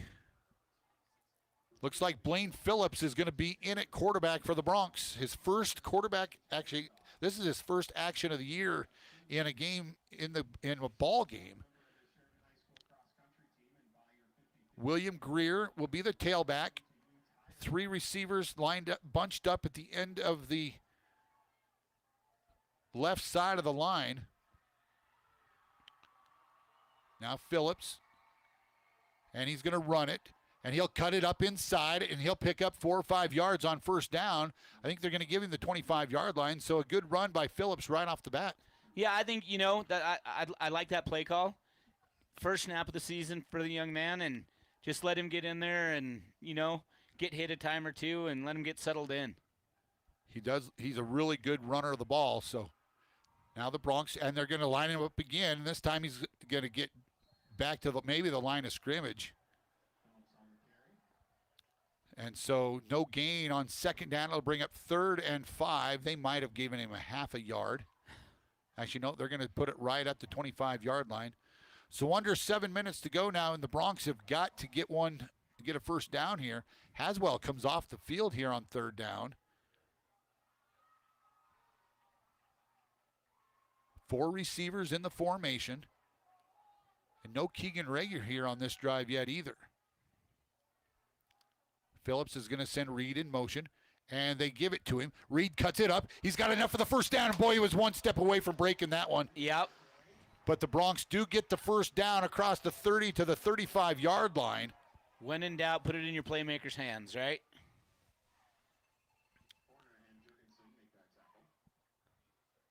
And now Liam Weber in the ballgame for the Broncs. He'll go in at one of the wide receiver spots. Greer will be the running back. 2 receivers to the near side and 2 to the far side. Phillips in the pistol. Brings Reed in motion. They give it to him again. He cuts it up. He's to midfield. He's to the 45. Breaks a tackle and going to be swarmed down at about the 44. But another 11-yard gain by Reed. And the Broncs have back-to-back first downs. That totally faked me out, too. I thought Blaine still had the ball. And he would have had just as many yards if he did keep it. So Haswell will check back in now. Reed will check out. Needs a little breather. Sladen Bodonovic into the ballgame now for the Broncs at receiver as well, as the Broncs are trying to get guys a little bit of rest here. Keegan Rager has not been on the field yet this series for the Broncs. Phillips again in the pistol. They're going to bring Rogers. Fake the give to Rogers. Phillips has 10 more, and it's going to be another Bronc first down across the 45 down to the 44 of the Mustangs. Boy, that's good to see Blaine run like that. Well, good offensive play call. They gave it to Breck Reed twice in a row on the jet sweep. That time they faked it to Rogers on the jet sweep. Phillips kept it, keeping that defensive line off balance. Yep. So Weber will check out this time. Bodonovic will stay in the ball game. Rudy Green checks in as well. And again, still no Keegan Rager on this drive. He is on the sideline. Phillips takes the snap, looks, has a man. That's going to be Rogers at the 35 at a flag down. There's going to be a flag, and it's landed about the 36-yard line. I wonder if they're going to get pass interference on the Broncs out there. Maybe like an illegal pick type play or something. Or they're talking to Mouy. Let's see what the call is here. So I think they're explaining this play to him. Actually, I think they're gonna take. I think they're calling it on Natrona. So the flag. Pass interference. Oh, it is on the offense. On the offense. Yep, pass interference on the offense. So probably an illegal pick play or something like that. So that's going to back the Broncs up. Is that from the spot of the foul? No, that's from previous spot. That's probably from the previous spot. So that'll back him up back into back into their own territory. To the Mustang. Well, that's a 15-yarder too. Wow. That one hurts. That's all the way back to the Mustang 41-yard line. Dang. So bring up first down and 25 for the Broncs at their own 41.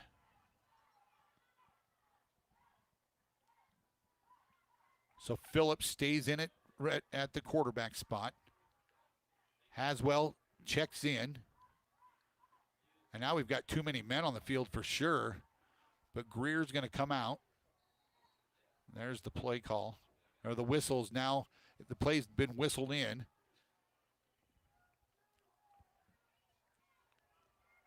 Three receivers to the far side, 2 to the near side. Greer all alone out here on the edge. Phillips pumps and overthrows his man, and he got buried. Is that going to be a hold on the Broncs there? Because there's a flag laying at the 25-yard or the 35-yard line. And it is going to be a holding on the Broncs. Wow. So that's going to back him up even more.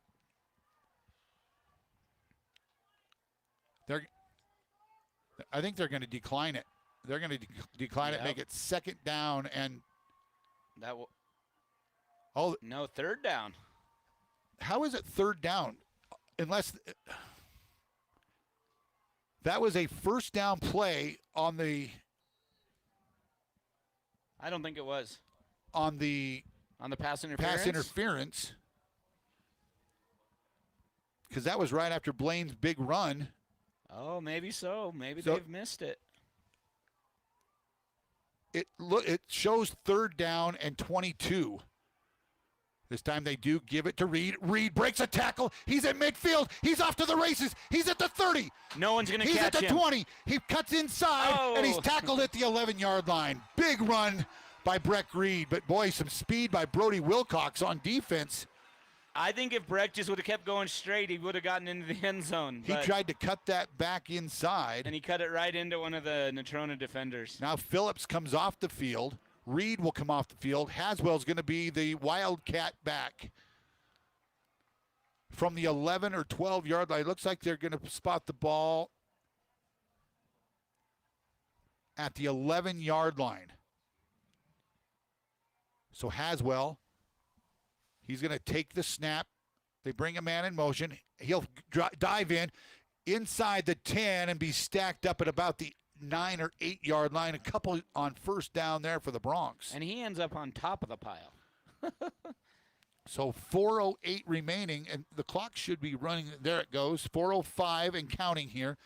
Phillips back in. Rager comes off. And Greer will be the tailback with Phillips in at quarterback.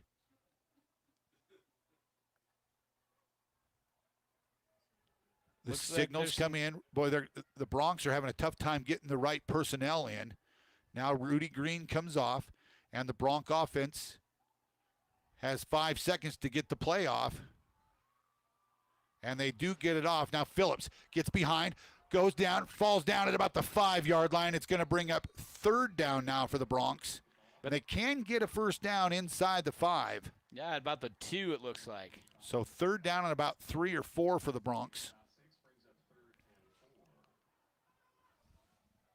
As we approach 3 minutes to go here in the first half, the Broncs are knocking on the door. They are in 4-down territory for sure.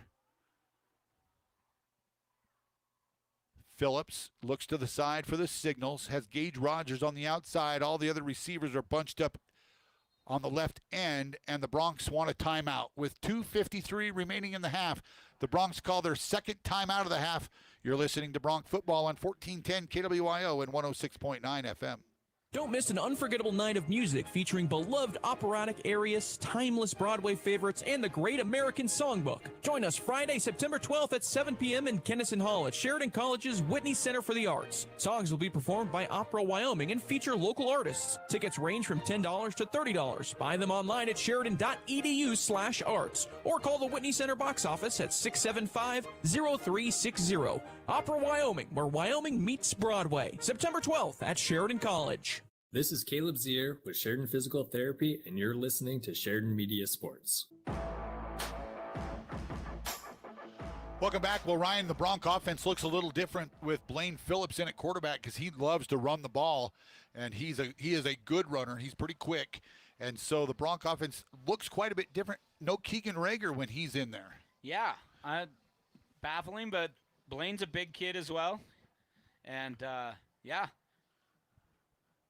They have a battler in there with William Greer. He likes to go in and just knock heads, so he'll be the leading back. Phillips goes in the hole, finds a seam, and he's in for the Bronc touchdown. Blaine Phillips gets his first score of the year. The Broncs are back on top.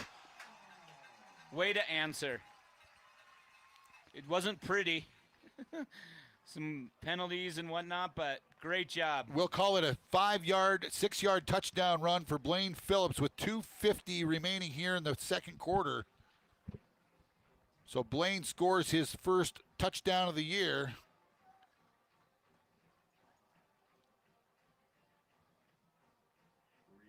And now Will Greer will come on for the extra point as the Broncs go back on top on the range scoreboard. The kick is up, and it is good. With 2:50 remaining here in the first half, it's the Broncs 14, Natrona County 7. You're listening to Bronc Football on 1410 KWYO, 106.9 FM, and streaming live at SheridanMedia.com.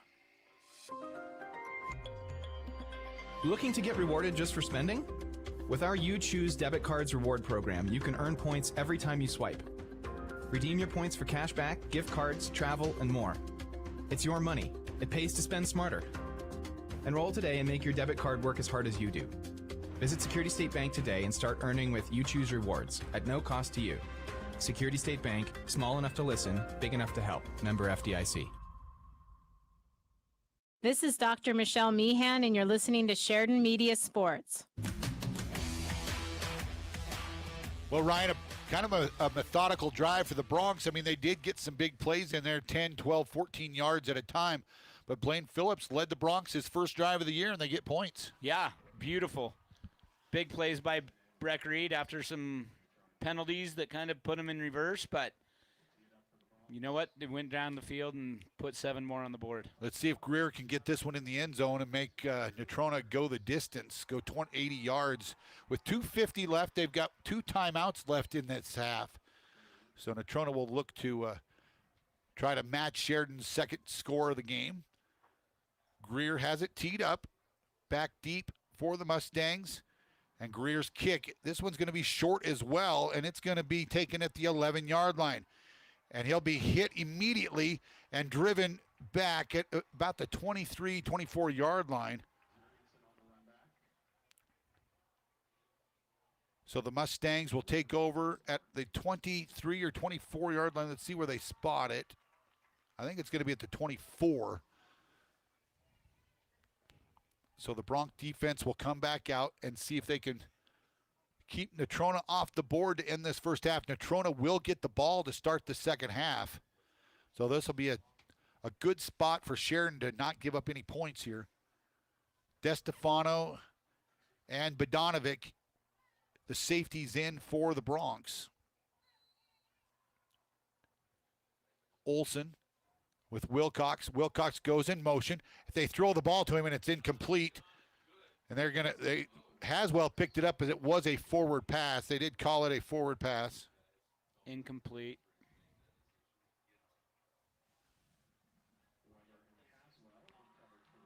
So 2nd down and 10 for the Mustangs.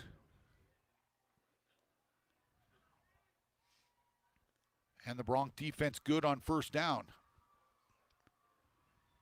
So Olsen back. It looks like he's going to go under center this time. He's got 2 backs behind him. And the give straight ahead to Wilcox. Wilcox down the line is going to be swallowed up and dropped. No gain on the play. And big 55 there for the Broncs. That's Fisher Peldo, the first guy there, making the big tackle. They do give him a yard out to the 25, so call it 3rd down and 9 with 2:18 remaining here in the first half. Great job fighting off that block by Fisher. Now Noah Newman in at one of the corner spots for the Broncs. Bodanovic and Green, the safeties. Breck Reed, the other corner on the other side. Liam Weber in at one of the linebacker spots for the Broncs as well. And now a timeout on the field as Natrona County takes timeout with 1:52 remaining here in the half. The Broncs lead at 14-7 on the range scoreboard. You're listening to Bronc football on 1410 KWIO and 106.9 FM. If you have employees coming to stay for an extended time in Sheridan, make them feel at home with a room at the Candlewood Suites. These extended stay rooms feature fully equipped kitchens, including a microwave, full-sized refrigerator, dishwasher, stovetop, even pots and pans, and free guest laundry. Did I mention the outstanding view of the Bighorns? Book your reservation with the Candlewood Suites and relax knowing they'll have more than just a room. They'll feel right at home. Call 307-675-2100. Hi, this is DJ Dearcorn of First Federal Bank and Trust, and you are listening to Sheridan Media Sports. Welcome back to Homer Scott Field. Shane and Ryan Parker bringing you Bronc football here as the Natrona County Mustangs have it 3rd down and 9, 1:52 remaining here in the first half. And Harshman didn't like what he saw out of his offense and called the timeout. So the Bronc defense back out there. Let's see if the Broncs can get a hold here and get the ball back. 4 receivers in the formation. Magi goes in motion. Olsen Drop straight back. They've got the screen pass in play. And there's going to be a flag, and I don't think they got the first down anyway. Oh, no. Brody Wilcox was the receiver out of the backfield. They're marking it at like the 28 yard line, so it's going to bring up fourth down. The Bronx, they may end up declining this. Or do they push him back even further? And give him another down. Because it'd be fourth and about 5 or 6. They do decline it, make it fourth down at the 28. So it's going to be 4th and 6 for the Mustangs with 1:45 to go here in the first half. Does Natrona punt this, or did they go for it? They're going to send on the punt team here, but remember, their punter is the quarterback. Correct. So, and I'm sure Jeff Mallory is very aware of that. So Reed and Rogers, actually that's Reed and Rudy Green back deep for the Bronx. And let's see if Olsen really does boot this ball away. They send a man in motion. They had 2 men in motion. Now they both come to a stop. The snap and the punt is away, and it's going to be Green. Green at the 40, comes back to the near side, picks up a block. He's at midfield, but there's a block in the back, and so the ball is going to come back into Bronc territory. Right at about the 46. So 1:32 remaining. Let's see if the Bronx can get some points here at the end of the half. So it will be a block in the back, I think, right at about the 46-yard line. So it'll be back 10 from that.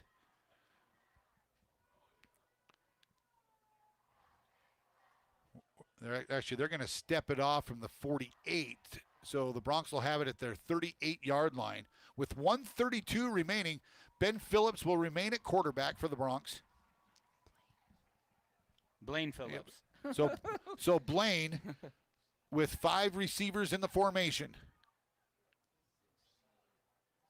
3 to the far side and 2 to the near side, the short side of the field.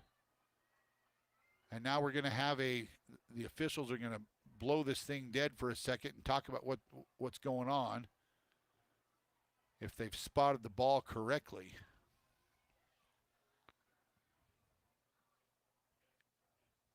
And it looks like everything is okay. They're not moving the ball, so it will be the Bronx 1st and 10 from their own 38 with 1:32 left here in the half. Blaine all alone in the backfield, 5 receivers across the formation. Now they look to the side. The new signals come in. And let's see if somebody goes in motion here. This is usually where somebody does. No motion. Blaine drops straight back. And he's got a man. Rogers all alone at the 30 and pushed out of bounds inside the 30-yard line at about the 28. What a great ball by Blaine Phillips. Actually, they're going to mark the ball at the 25-yard line. And a great catch by Gage Rogers. Boy, he ran right by the corner, and Blaine just lofted the ball. Yeah, he put air underneath it. And right on the boundary, and Gage ran under it, made a good catch. So the Bronx now at the 25-yard line with 1:26 to go in the half. Again, 5 receivers in the formation. Blaine, they go the other way, and this one's batted down. One of the big defensive ends, I think that's Coleman out there, who got his big mid up and knocked that thing out of the air. Big number 26, Josiah Coleman, a 6'5", 185-pound tight end. So he gets his arms up in the air, and he's probably well over 7 foot with his reach there. So 2nd down and 10 now. Blaine, now he's going to throw it again. Almost same type of pass. Going to be caught. This time it's Breck Reed, only for a couple. And they're saying he was inbounds. And inbound, so the clock will continue to run with 1:10 left in the half. And it's going to bring up a 3rd down play here for the Bronx. 1 timeout left apiece for Natrona and Sheridan. Phillips, again, 5 wide. 2 to the near side, 3 to the far side. Haswell's in the slot. Phillips Phillips runs. He's going to run away from the defender, take on a one tackler, and going to get the first down inside the 15-yard line. Good read by Blaine Phillips. Boy, he had a defender right on his tail, and he just outran him. Well, I think he was looking for Haswell there in the slot, and it just wasn't there, so he kind of just followed him right up the seam there. So under 40 seconds now. Bronx at the 14-yard line. This time they fake the give. Now it's a reverse. Back to Phillips. Phillips, nowhere to go with it. Now he's running, looking downfield, has a man, and it's incomplete in the end zone. And I think we're going to have an illegal man downfield. Well, after all the razzle-dazzle, that's not a surprise. All the Bronc linemen were way downfield. Yeah.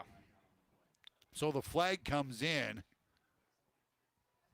And that's on a play like that, he thinks that Phillips is going to run, or the linemen do, so they just take off. Yeah. So that's an illegal man downfield with 23 seconds left here on the clock, 23.8. And so that's a 5-yard penalty. And so the ball will be outside the 15 at about the 17 or 18-yard line. Now they'll set it down at the 18. 1st and 15 now for the Broncs. Phillips again, 5 wideouts in the formation. And Natrona wants one more timeout with 23.8 seconds left. That'll be their last one. The Broncs deep in Natrona territory will take timeout as well. You're listening to Bronc Football on 1410 KWIO and 106.9 FM. Is your AC working? But only kind of. Well, it's time to call Carl's Heating and Air Conditioning. He'll cool your house faster than you can say, "Why is the dog lying on the tile again?" But hey, Carl doesn't just battle heat. He also tackles radon mitigation. Because what's worse than being hot and cranky? Breathing radioactive gas while being hot and cranky. Don't sweat it. Carl's got this. Find Carl's Heating and Air Conditioning in the Country Bounties business directory. This is Dr. Dana Leroy with Leroy Family Dental, and you're listening to Sheridan Media Sports. Just got a score update from the Bighorn-Wheatland game going on in Wheatland. Bighorn leading the Wheatland Bulldogs 33-0 in the second quarter. So Bighorn well on their way to be remaining undefeated on the year. Don't forget, coming up at halftime, James Timberlake will have the Powderhorn halftime report. He's live back at the KWIO studio. He'll have all the scores coming in from around the state. He'll update you on golf and volleyball and all the goings on around the Sheridan Bronc High School stuff and regional stuff and state stuff as well. So that coming up here in just a few moments. Blaine drops back, has a man. It's caught. It's Rudy Green, and he's going to be tackled out of bounds. Oh, they're going to say inbounds. And it'll be 2nd down and 8. They're going to continue to run the clock. And now the Broncs are going to take their final timeout with 16 seconds left here on the clock. And let's decide what they're going to do. We'll keep it right here because they've got 16 seconds left. If they can try to get out of bounds, they may be able to get the field goal team on to try a field goal if they don't get in the end zone. Right. There's a couple different options. You can maybe give it one shot at the end zone. If it falls incomplete, then you can still have time to get your field goal team on. They just want to try to get some points here to end the half. And so Mouy calls timeout, and the Bronc offense talks it over. They come back out on the field. They're ready to go, and the defense is not set yet. So Phillips comes back. They're going to send Rogers and Green to the far side, Haswell and Reed to the near side with Rager. Rager will be in the slot with Phillips. Phillips calls for the ball. He rolls to the near side, looks in the end zone, in the corner, and he overthrows his man. It's going to bring up 3rd down with 10.8 seconds left here on the clock. Just overthrew him in the corner of the end zone, so the Broncs will have 3rd down and about 8. Is there a flag? Or What are they talking about here? I don't see a flag on the field, but maybe there is a flag there is a flag laying in the end zone. It's yellow, and it's laying on the H, which is yellow. Let's see. A defensive hold. It is defensive holding. Automatic first down, right? Nope. That's only on Sundays. Okay. But that will move half the distance. But it'll still remain second down, and now second down and about 3 for the Broncs with 10.8 seconds left. I think regardless of what happens, you've got to come away with some points here. Well, you got to, if you're not in the end zone here, it's got to be incomplete. Yep. Phillips to the near side, rolls, has a man. Breck Reed is in for the Bronc touchdown. Phillips to Reed with 5.8 seconds left on the clock, and the Broncs extend their lead. Boy, they needed that, especially with Natrona getting the ball to start the second half. Those points are huge. So Breck Reed gets his first touchdown of the night.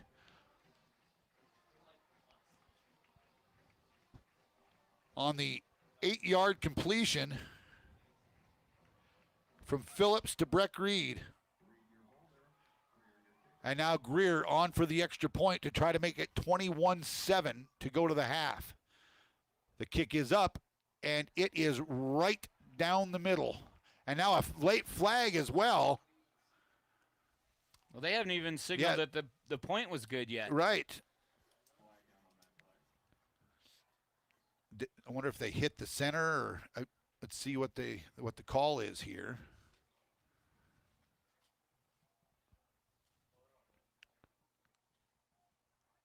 So the official comes out.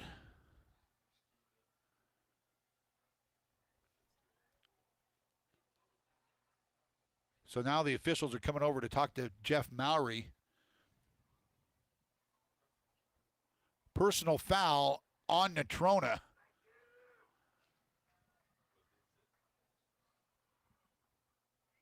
The extra point is good. They'll mark this off on the kickoff. So the extra point was good, making it 21-7. With 5.7 seconds left here in the half. So now Harshman wants a explanation of what the call was. The Bronc kickoff team back out on the field. Are they going to step this off on the kickoff here? Did they ever say that the kick was good? Yeah, they did. They did. They did finally signal after the personal foul signal. They did. So it had to have been hitting that center on the snap. So the coaching staff there, now they finally put the point up on the board.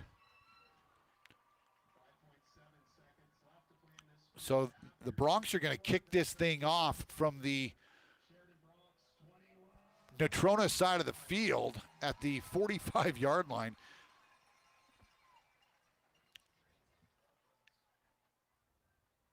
With 5.7 left here. Greer will tee it up. Wilcox is back deep for the Mustangs. And William Greer, see what the coaching staff, if they've told him to squib kick this thing or try to kick it out of the back of the end zone. Obviously, he can kick it out from here for sure. And he does, and this one's going to go in and out of the end zone for the touchback. So, actually, I'm not sure why the clock started, but it shouldn't have started. Should be 5.7 still on the clock. And it's sitting at 4.6.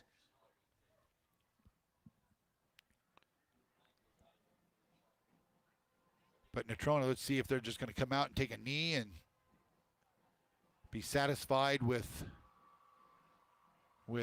just going to half and regrouping here. And that's kind of what it looks like as Olsen is going to go under center. They're in, and they do just take a knee, and that will be the half. The Sheridan Broncs put together a good drive to end the half, and they lead this thing 21-7 at halftime. Coming up next, James Timberlake will be with us as he will have the Powderhorn halftime show. You're listening to Bronc Football on 1410 KWYO and 106.9 FM. Hey, Doug, my car looks like a leaf pile and smells like pumpkin spice gone wrong. That's not pumpkin spice, Bob. That's old French fries. Can you fix that? Absolutely. The Waring Chevrolet Detail Shop scrubs, shines, and polishes any vehicle inside and out. Even mine? Especially yours. We'll make it look brand new. No rake required. Finally, my car won't double as a compost pile. Fall them clean at the Waring Chevrolet Detail Shop.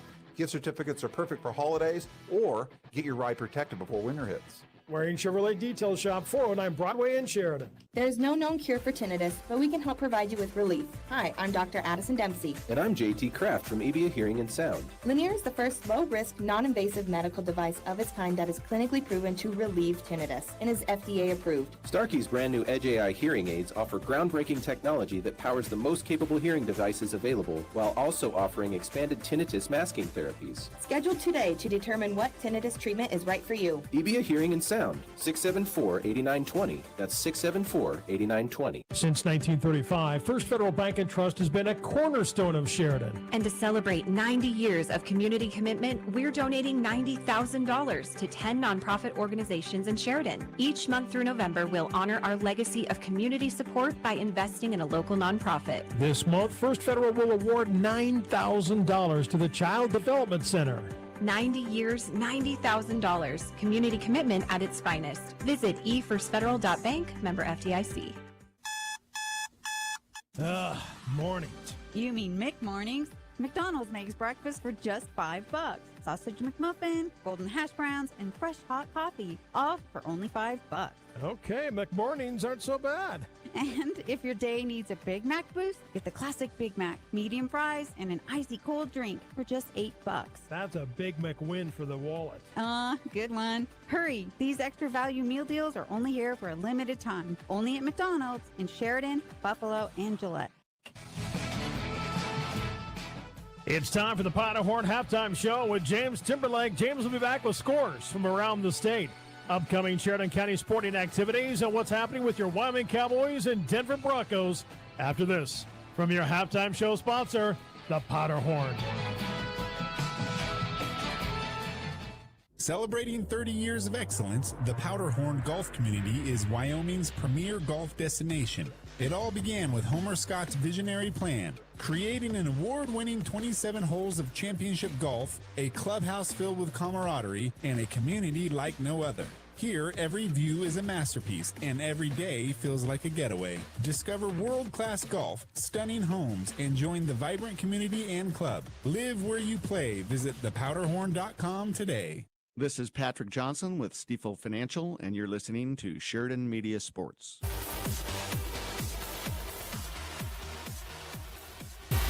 And a very good evening, sports fans. Welcome to the Powderhorn halftime report. They've hit halftime up at Homer Scott Field. Broncs leading the Mustangs 21-7 at the halftime break. Welcome to the Powderhorn halftime report. I'm your host, James Timberlake.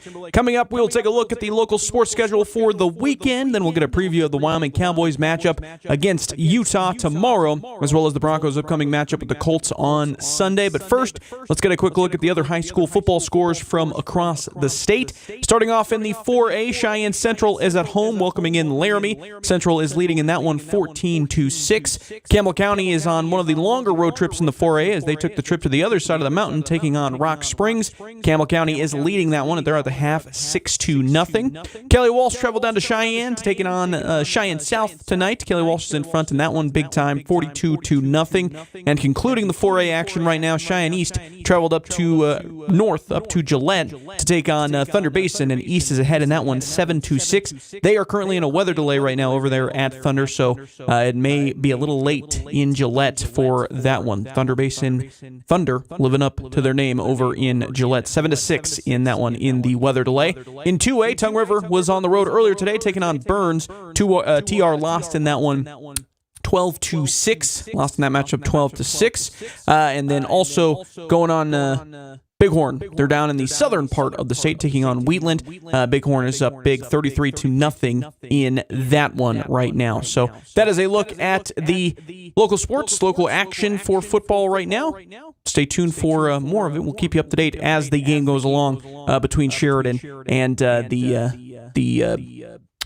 Cheyenne, Natrona. I'm forgetting who the Broncs are playing, but they're taking on Natrona. We'll keep you up to date as that game goes on as well. Switching over to the other local sports action coming up this weekend, let's start with volleyball. The Sheridan Lady Broncs are starting up conference play on the road this weekend in Cheyenne. They are currently taking on Cheyenne East and will take on Cheyenne Central tomorrow with first serve set for noon. The Bighorn Lady Rams are at home this weekend and kicked off the Bighorn tournament earlier today and with a matchup against Rocky Mountain. They won that one 2-0. That was the first of 4 total games for the Lady Rams today. They then went on to take on Big Piney, then Shoshone, and finally Wind River. They'll play 3 more games tomorrow, with the first one coming against Kemmerer at 9 a.m., then against Thermopolis at noon, and finally Graybull at 1:30. The Tongue River Lady Eagles took the short trip over to Bighorn as well to play in the Bighorn Invite.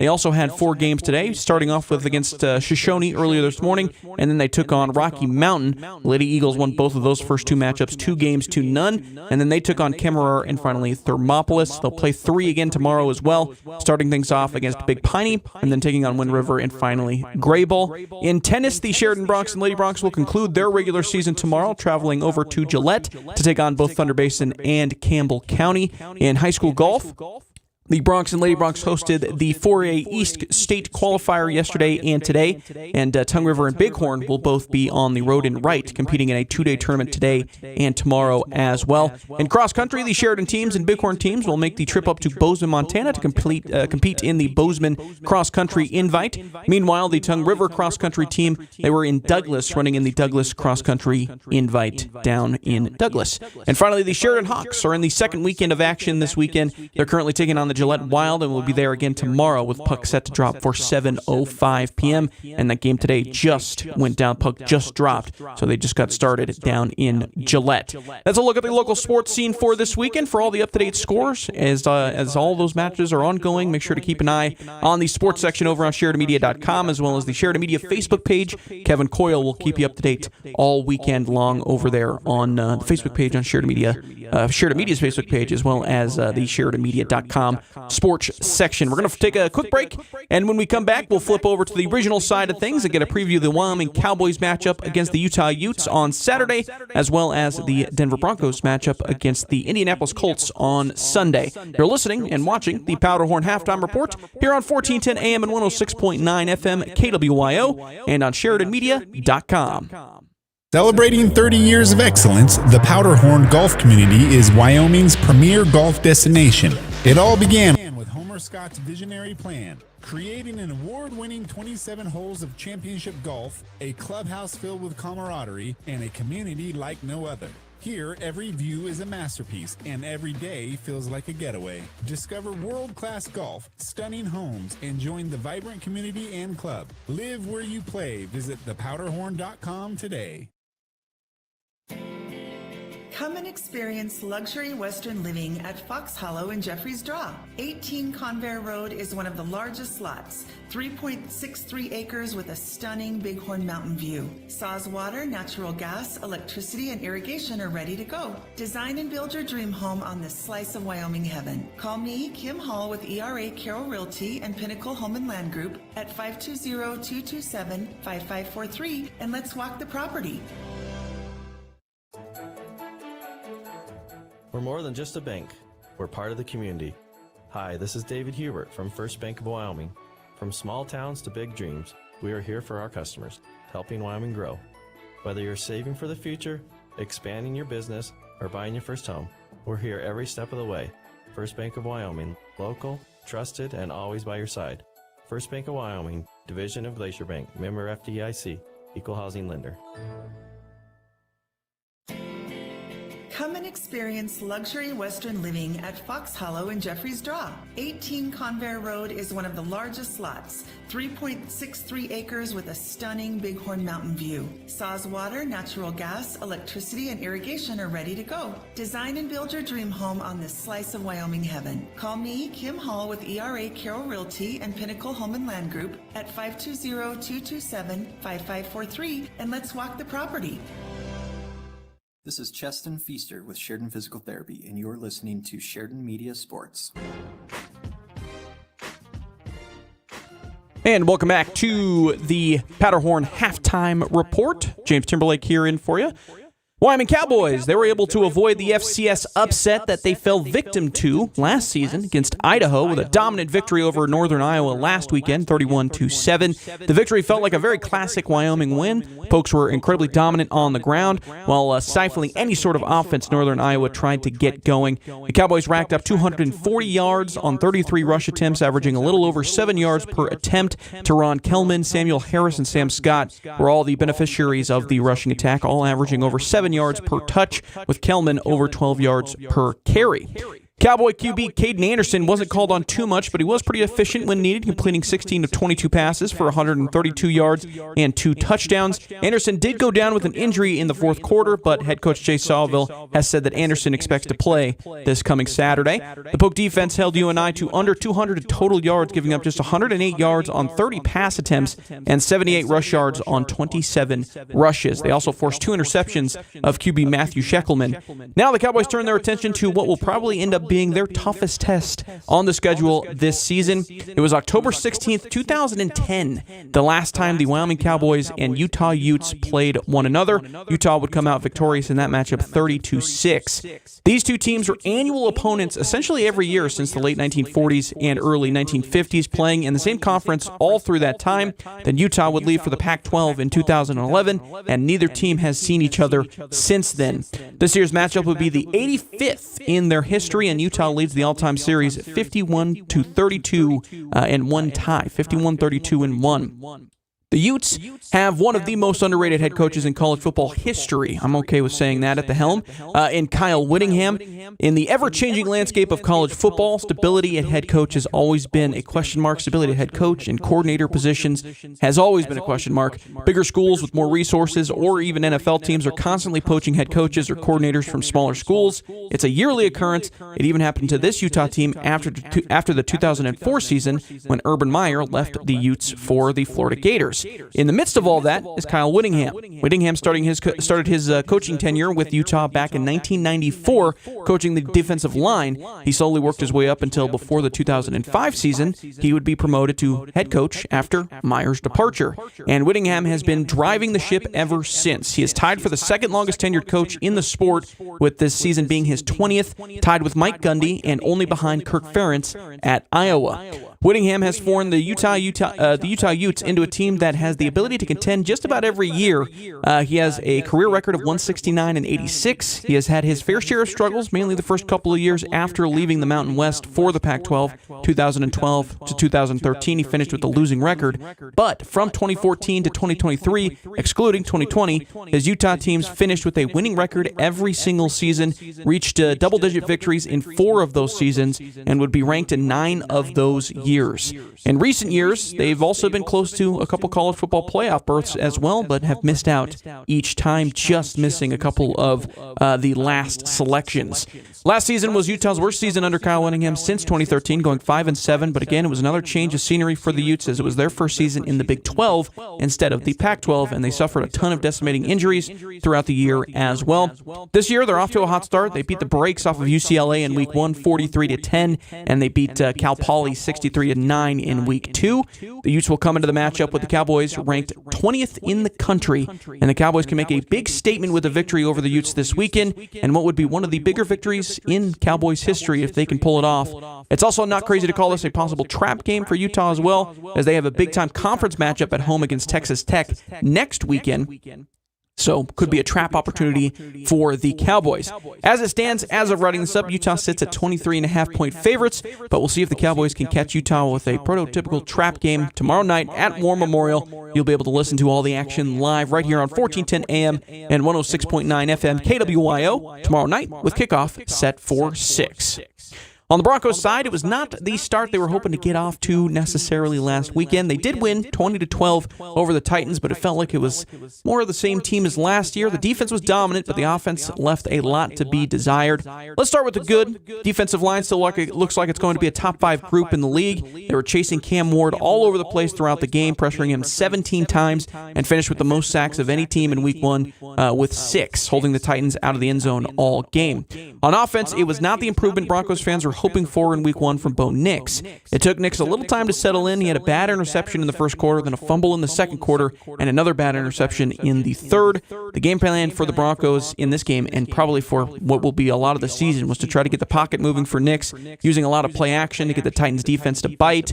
Nix is at his best when he is not operating in obvious passing situations, and the Broncos did finally get the run game going in the third quarter. He did start to settle in a little bit more and be more confident with his throws. Nonetheless, it wasn't an eye-opening performance for the second-year QB, and this week he will probably face a little bit of a tougher test with a road trip to Indianapolis to take on the Colts.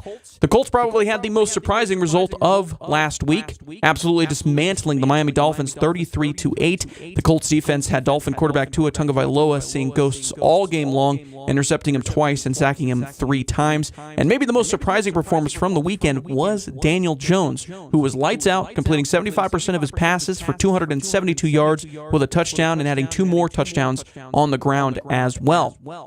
Now, 2 things can be true. I do think the Colts might be a little bit better than we expected before the season started, but I also believe that the Dolphins are going to be much more disappointing than people expected as well.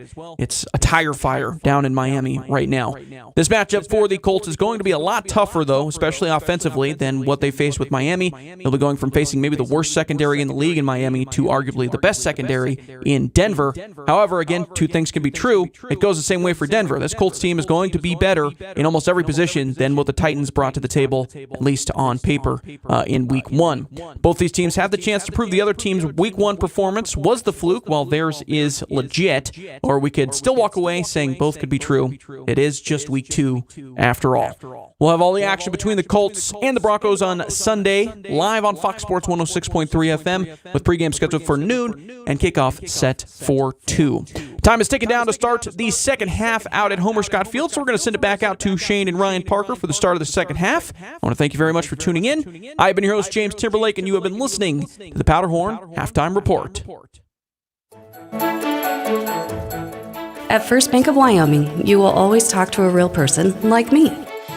Hi, my name is Misty Crawford, and our team is here to answer your questions, offer guidance, and provide personalized solutions.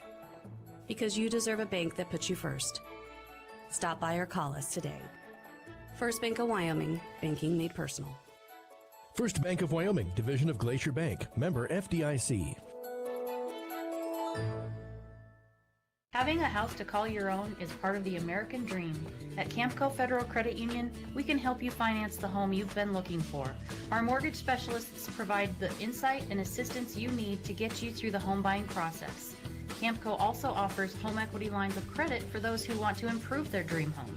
Come into one of our branches today or apply online at campcofcu.com. We look forward to building your dream with you. Campco Federal Credit Union, member NCUA, and equal housing lender. This is Dr. Michelle Meehan, and you're listening to Sheridan Media Sports.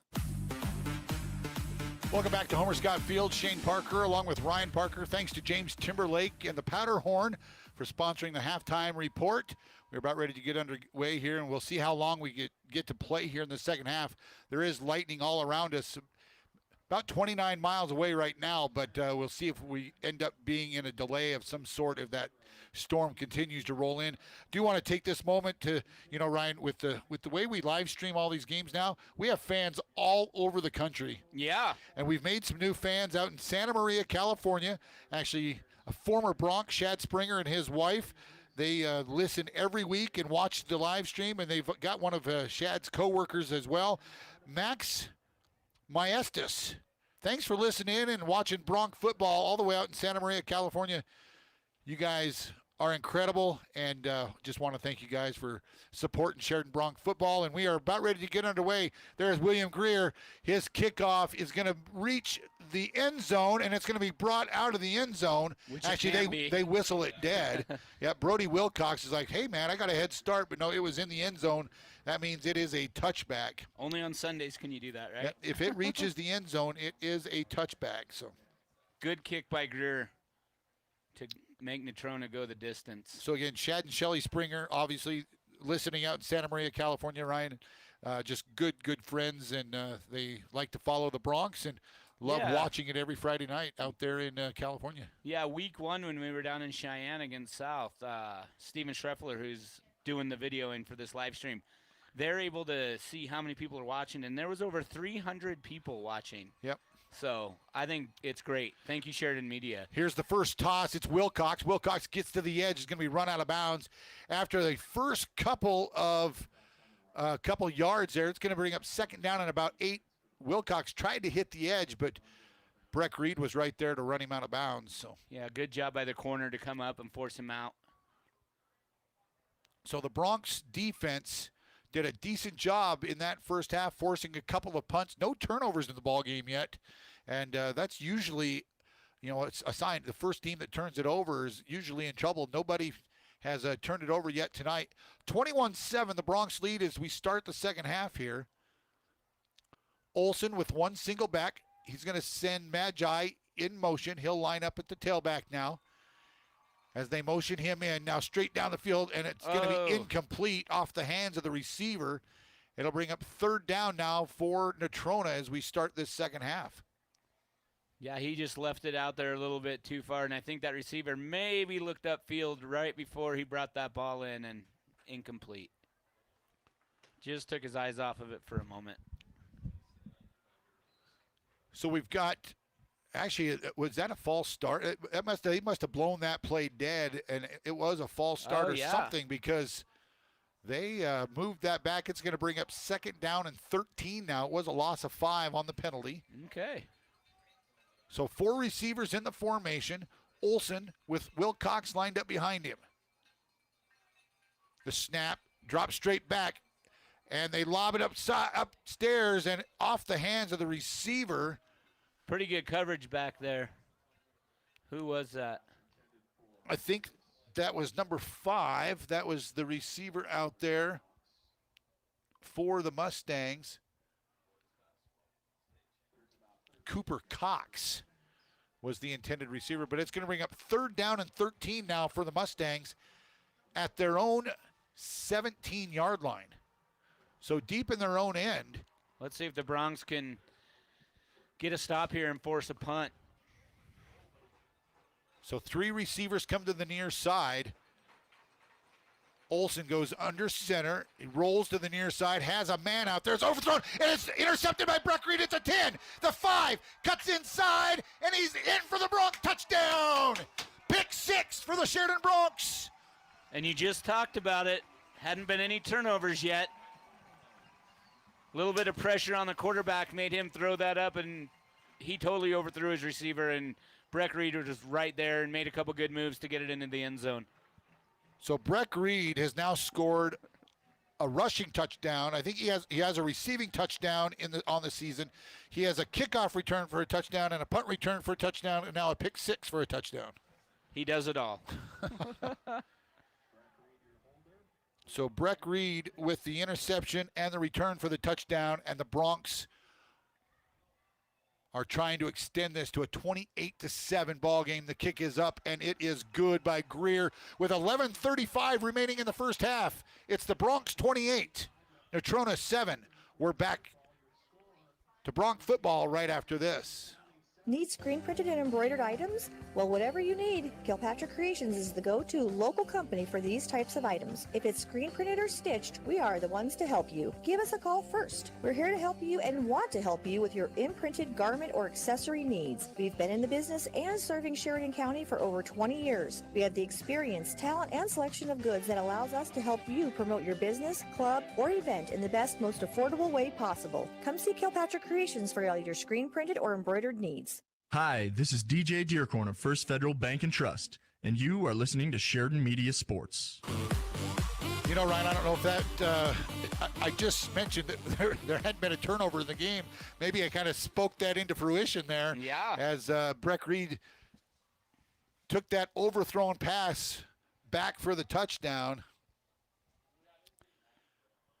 And so we took advantage of the mistake by the Mustangs, and that was one thing Harshman was preaching about in the paper this week was you cannot beat yourselves. And they've made, they've had 4 or 5 false starts tonight. They've had a couple of personal fouls, penalties, and now the interception return for the touchdown. So, well, and Coach Mouy talked about that too, is, whoever wins the turnover battle will probably get the W on the night. It's weird. You see, Blaine Phillips is on the kickoff team. He's out there as one of the guys going to be running downfield as the quarterback. This time, this one's not going to reach the end zone. It will be Wilcox from the 5. Wilcox cuts it at the 20, across the 20, and he's going to be piled up there about the 24, 25-yard line. And I think Phillips might have been in on the tackle there. So the Bronc quarterback getting in on the kickoff team. I think he was just super excited to finally be playing football. Yeah, he loves the physicality of the game, and he's waited, all camp and all summer, and first 2 games, he was itching to get out there, so he's going to try to just take some licks. And so the Mustangs come back out on offense now as Kenai Olson. Let's see what they do offensively here. If they're going to stick to trying to run the ball, the Broncs have really done a good job of swarming the running game tonight. There hasn't been much there for them. This time it is the Wilcox, and again, they stack him up right at the line of scrimmage. Actually, that's going to be Patton True. He breaks away from the original scrum, and he's going to pick up about 4 yards on the play if they mark his forward. I don't think he got that far. And see, now I think the Bronc defensive coaches down on the field are like, man, blow your whistle. That play was stacked up right at the line of scrimmage. But Patton True broke away from that scrum and picked up 3, close to 4 yards. We'll call it 2nd down and 7. Kudos to Natrona, play until the whistle. Yep. So 4 receivers in the set. True is the running back. Wilcox with the out, and they're going to find Ferguson all alone. He'll be inside Bronc territory. Actually, that's a new receiver out there. I think that's going to be Coleman. Nope. Wyatt Horner There was the receiver. Wide open, too. So the Mustangs pick up the 1st down. They're going back to that quick out that the Broncs have struggled covering. So a big pickup all the way down to the Bronc 44-yard line. Make that the 46-yard line.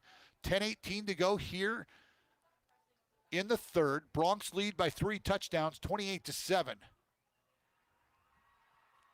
Olson again has a man, and it's going to be incomplete off the hands of Orrin Williams.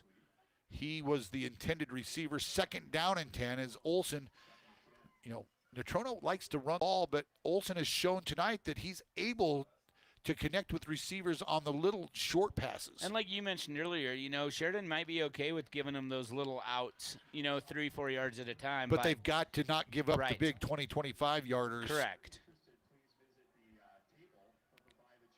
Horner looks like he's about to line up off sides, but he's okay. Now receivers go to the far side. Both of them go in motion. Olson, and we've got a whistle and a timeout. Harshman calls timeout before the snap of the ball with 9:57 left here in the 3rd. The Broncs lead 28-7, and we've got a timeout on the field. You're listening to Bronc football on 1410 KWYO and 106.9 FM. Building or remodeling your home or commercial space can be overwhelming. With so many decisions to make, choosing the right contractor matters. At North Country Construction, we believe you deserve a team you can trust. From initial planning and site work to concrete and final touches, we handle the entire process with a decade of quality in the Sheridan area that speaks for itself. When only the best will do, call North Country Construction, 307-461-2896. This is Dr. Dana Leroy with Leroy Family Dental, and you're listening to Sheridan Media Sports. Welcome back to Bronx football here on 1410 KWIO and 106.9 FM and streaming live all over the world at SheridanMedia.com, Sheridan Media's Facebook page, Sheridan Media's YouTube page. Second down and 10 for the Mustangs. They give to Patton straight ahead, and he's not going to even, he'll get back to the line of scrimmage. But boy, that Bronc defense really swarmed to the ball on the running play. Yeah, I think that Harshman's kind of figured out he's not going to be able to run against these guys. Haswell, I think, was one of the first guys there, along with Owen Matthews. Boy, the Bronc defensive line and those backers, they just don't give up much on the ground. Nope. And like we mentioned earlier, Natrona is a run-first team. So the Broncs packing 9-10 in the box. Olsen drops back, throws down the far seam, and it's way overthrown. And it's going to bring up third. Actually, it's going to be fourth down now for the Mustangs. The ball was overthrown, but Colton Phillip had some pretty good coverage out there. And Colton Phillip is a heck of an athlete. He's a really good basketball player. He's turning into a really good football player, but he might be he's listed at 5'6", but if he's 5'6", I'd really be surprised. Right. But he is one heck of an athlete. He gets after it. Olsen is going to line up to punt this ball away. Breck Reed goes back deep for the Broncs. We'll see if Olsen actually does punt it away. On 4th and 10, and it is going to be punted away high, and a fair catch called for Reed at about the 11-yard line, maybe the 12, and that's where the Broncs will take over. Good hang time on that punt, which forced Breck to have to call the Bronc defense forces another punt out of the Mustangs, and they'll come back out on the field, and this time it looks like it's going to be Andrew Adams back in at quarterback. Will Greer, Braxton Crow in the backfield.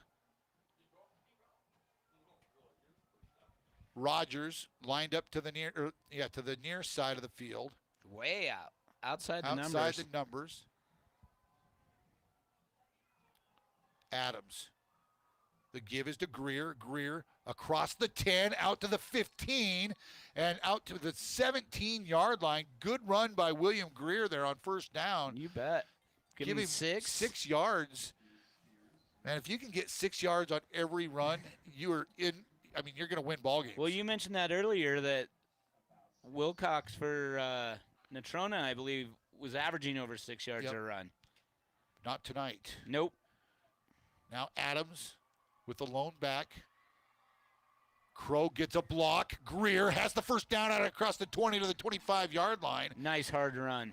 Good right point of attack block by Braxton Crow. He really laid a nice block.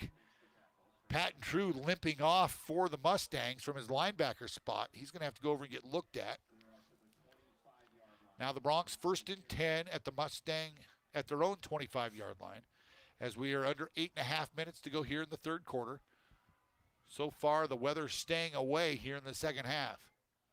Adams, again, the give to Greer. He's going to be met in the backfield, and he'll fight forward, try to get back to the line of scrimmage. I think they are going to give him the line. And so Greer does fight his way back to the line of scrimmage, but it'll be 2nd and long for the Broncs with no gain on the play. We have not seen Keegan Rager carrying the ball here in the second half, or even in the second quarter. So not sure if there's something. He's been playing defense. Maybe they're just giving him a little break tonight with other people able getting some reps. Yeah, get reps in the backfield. Right. Well, Mouy talked about building the depth, so. Now they send Reed in motion. Comes to the near side. No, he goes back, takes the handoff, fights around the edge and dives forward for a couple. Not much there on that short side of the field. Just too many bodies kind of got in the way there on the short side of the field. Not enough guys getting a hat on a hat. And Breck was able to pick up 2. And 3rd down and 8 now for the Broncs.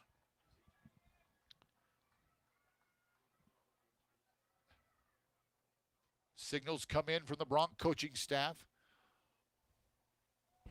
on a night where, man, the pretty decent night for football here. A little cloud cover. No rain yet. There is lightning popping around, but we'll see how that goes. Hopefully it stays away. Now, Andrews drops straight back, has a man down the middle. Haswell catches it almost at midfield, and he's dropped at the 49-yard line. Nice pass by Andrew Adams. Boy, he found the big target. Beck Haswell running free right down the middle of the field and found him at about the 47, and Beck falls forward after being tackled to the 49. 1st and 10 for the Broncs at their own 49-yard line. So Andrew Adams showing some poise, standing back there in the pocket, and Bronc offensive line keeping him clean. Right. This time, Rager does get the handoff. He'll ball his way forward, out across the 45, almost enough for another Bronc first down. Wow. I think they'll give him 9 yards on the carry into Natrona County territory, down to the 42-yard line. Boy, good hard run by Keegan. You can tell he hasn't been in the backfield for a while. I was going to say, give that guy a little rest. But you know what? He was the workhorse last week. He was. He was indeed. Keegan Rager came in averaging 46.5 yards per game. He had 19 carries for 93 yards and 2 touchdowns coming into the ball game tonight. Adams fakes the give, nothing there, and he's going to get stacked up. It'll be no gain on the play as Adams. I don't know if that was a broken play. He just had to kind of take that ball and try to get something out of it. 3rd and short. 3rd and short now for the Broncs as we approach 5:15 to go here in the 3rd. They're going to bring a man in motion. That's Crow. Adams keeps it. He's got enough for the first down. He faked that give to Braxton Crow, made that end bite hard. And he did. He pulled it and was able to pick up the first down at the 39-yard line of the Mustangs. And now Adams comes off. Haswell will be the snap receiver in the Wildcat formation. Rudy Green, Keegan Rager, Sladen Bodonovic also in as one of the receivers to the near side. They bring Green in motion, and a false start on the Broncs. Don't know if maybe too many men not enough men on the line of scrimmage.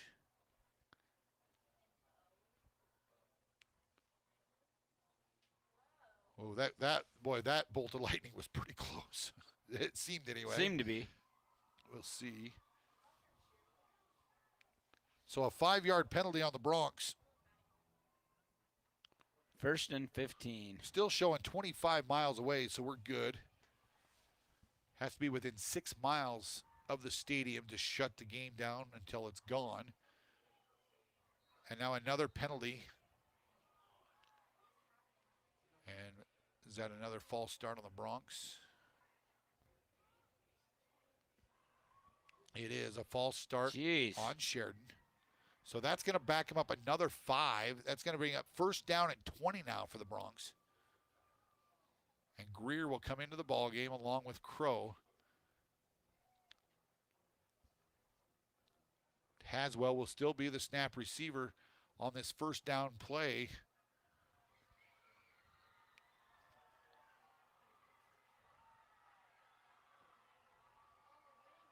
Haswell calls for the ball. He's going to throw it. Boy, he throws the ball. He throws it deep. He's got a man. It's Breck Reed at the 10. Touchdown, Broncs! Haswell throws the 49-yard touchdown pass to Breck Reed. Oh, my. Who knew he could throw a ball like that? He's not the quarterback. Normally, every time he's in, he's just running the ball. He's a big dude. 49-yard touchdown from Haswell. He put some air under that. And in the perfect spot.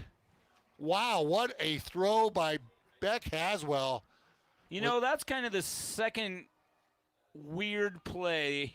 We had one last week where sophomore quarterback Torrey Phillips went in as a receiver, and he launched one to Gage Rogers. 49 yards. This time the kick is up, and it is no good.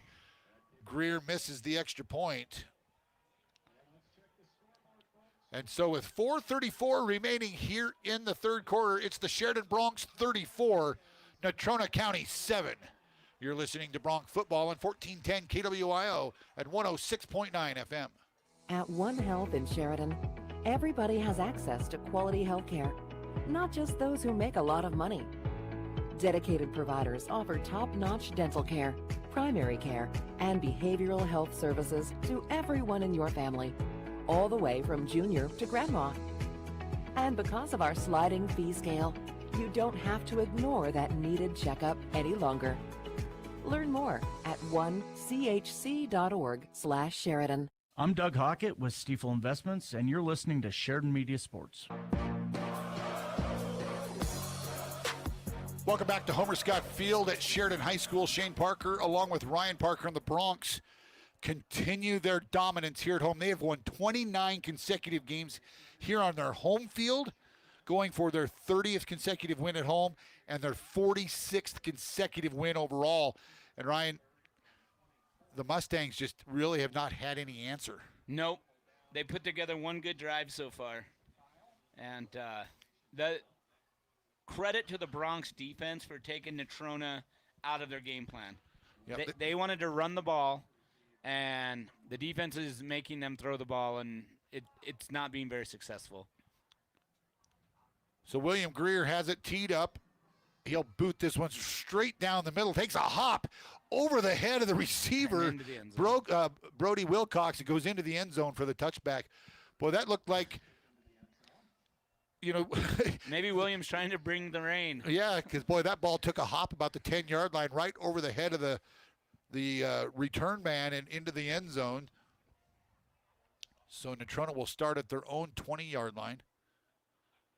Blaine Phillips in at one of the linebacker spots now as well on defense. He's like, well, I took an offensive series off, so now I'm going to play some defense. Yep. So the Bronc defense is out. Here comes the Natrona County offense. Wilcox will be in the backfield along with Olson. 4 receivers in the formation. They bring one guy in motion. They toss it to him. He's got some room on the far side, and he's picked up about 8 yards before the Broncs get him down in the secondary. Cooper Cox for about 8, a little over 8 yards. It's going to be second down and short for the Mustangs. Little razzle-dazzle there on the play as Cox was lined up in the slot, and they brought him after the snap, brought him back behind the line of scrimmage and just kind of tossed it to him for an end around. This time, same play to Cox. He's going to be wrapped up. No gain on the play. I don't think he's going to get back to the line. Maybe he gets back to the line of scrimmage. Not sure why they're blowing it dead. It's going to be short, third down. They did give him about half a football length. I was going to say, yeah, where they marked it, they gave him a little bit of yardage. So third and less than a football length for the Mustangs here with 3:15 remaining in the third quarter.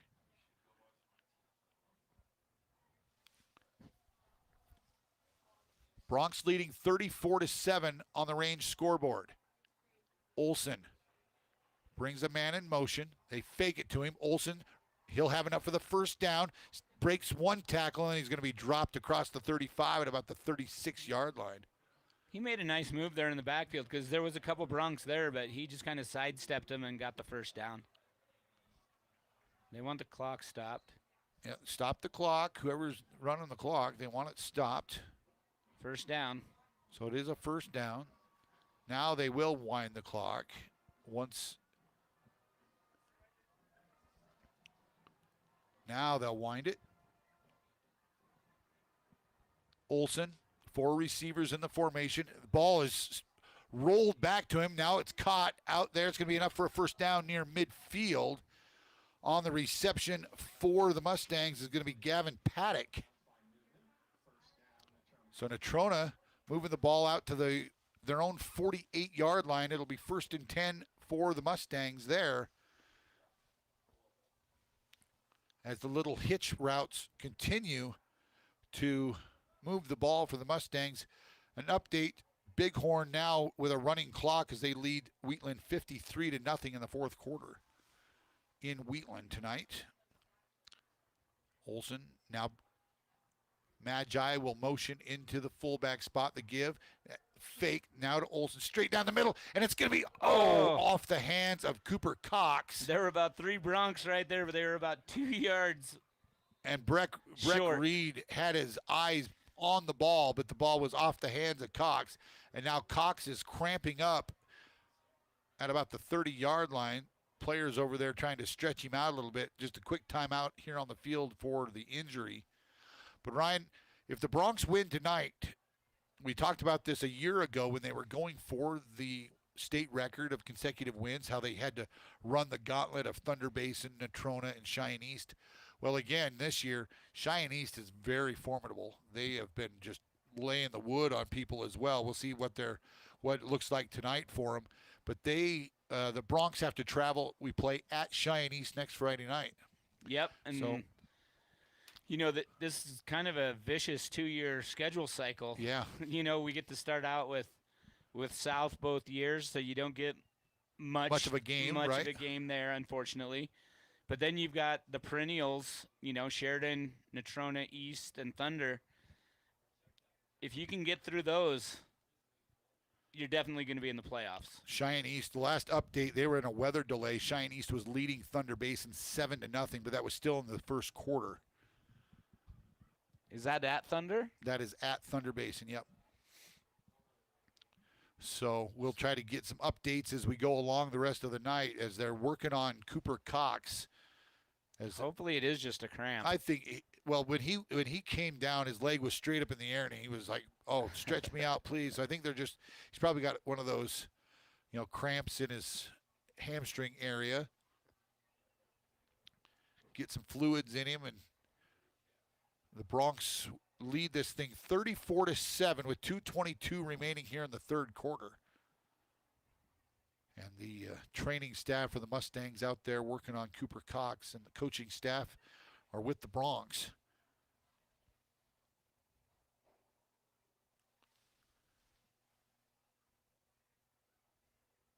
Take a moment. I know that we heard that the Lady Bronc volleyball team lost their first set to Cheyenne East tonight, 25-10. We'll try to get some more updates on that one as we continue here tonight.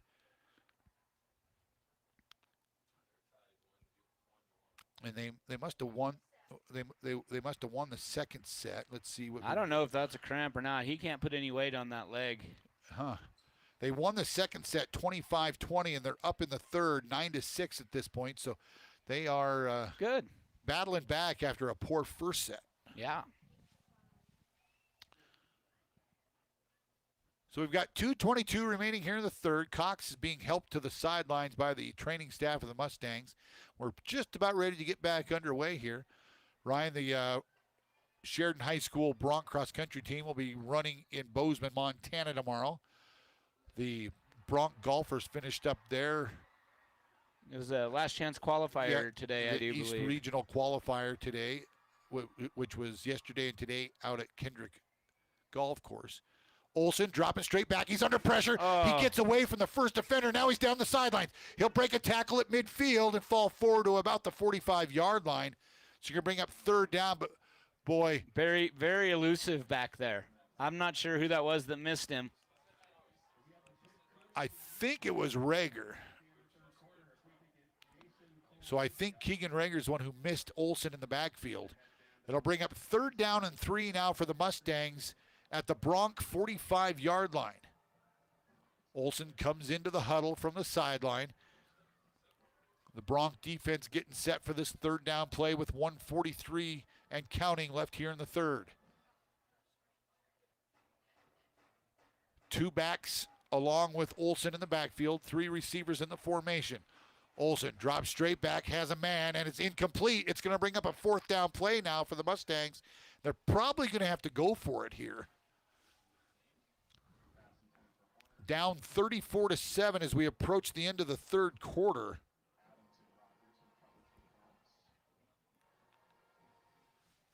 So 4th down now and 3 for the Mustangs.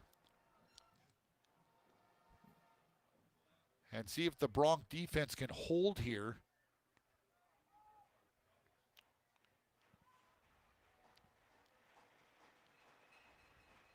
Olsen with 4 receivers and Wilcox in the backfield. Steps back, fires, and it's way overthrown. The Broncs will take over. The Broncs are going to take over on downs. Another good defensive stop by this young Bronc defense. Boy. Was that William Greer that put the pressure on? I think it was. And after this ballgame, when we talk to Coach Mouy in the postgame show, we will really talk about how the Bronc defense took the Mustangs out of their game plan. They don't want to throw the ball. They want to run the ball between the tackles. And there has been no room to run the ball tonight on the Bronc defense at all. So we'll see what he has to say about that. Obviously, that was the game plan. Adams back in at quarterback. He'll bring a man in motion. And the give straight ahead to Greer. Greer's going to be met right at the line of scrimmage and thrown back from there. So no gain on the play.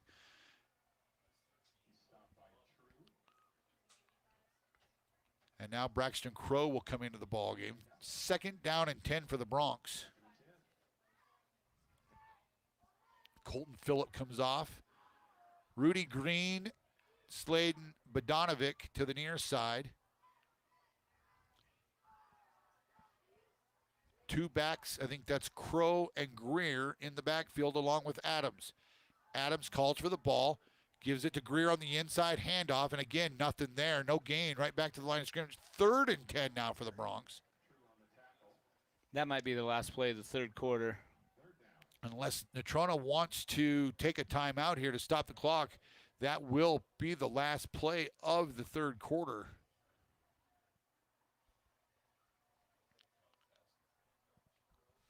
As the Broncs will just let this clock tick away, 20 or under 20 seconds now.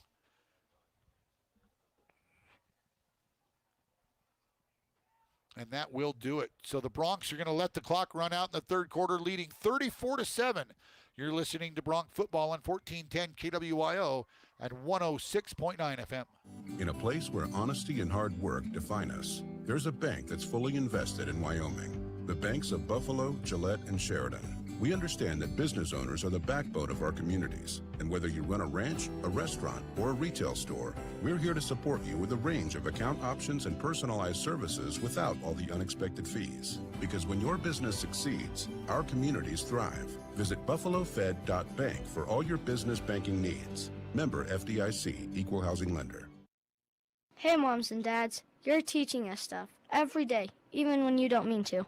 Pretty soon, we'll think we know everything, but at least for now, we think you do. But even we know that it's not okay to text and drive, because when you're texting, you're not driving. Pretty soon, we'll be the ones driving, and you're going to want us to be safe. But we're going to remember what you show us more than what you tell us. So put your seatbelt on and turn your cell phone off. Paid for by YDOT.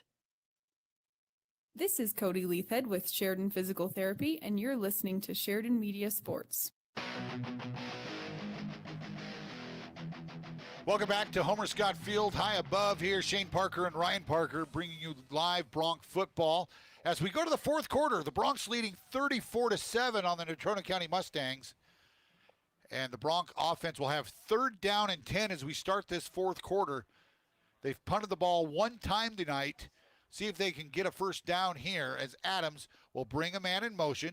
They fake it. Now Adams goes up the middle. He's across midfield, hits the pile, and is going to have a 4th down and maybe a 1. Yep. Boy, 9 yards on the play, but there is a flag down. Way back at the... That's at the 41. That's 4 yards behind the line of scrimmage. Was there really a penalty? Or was it...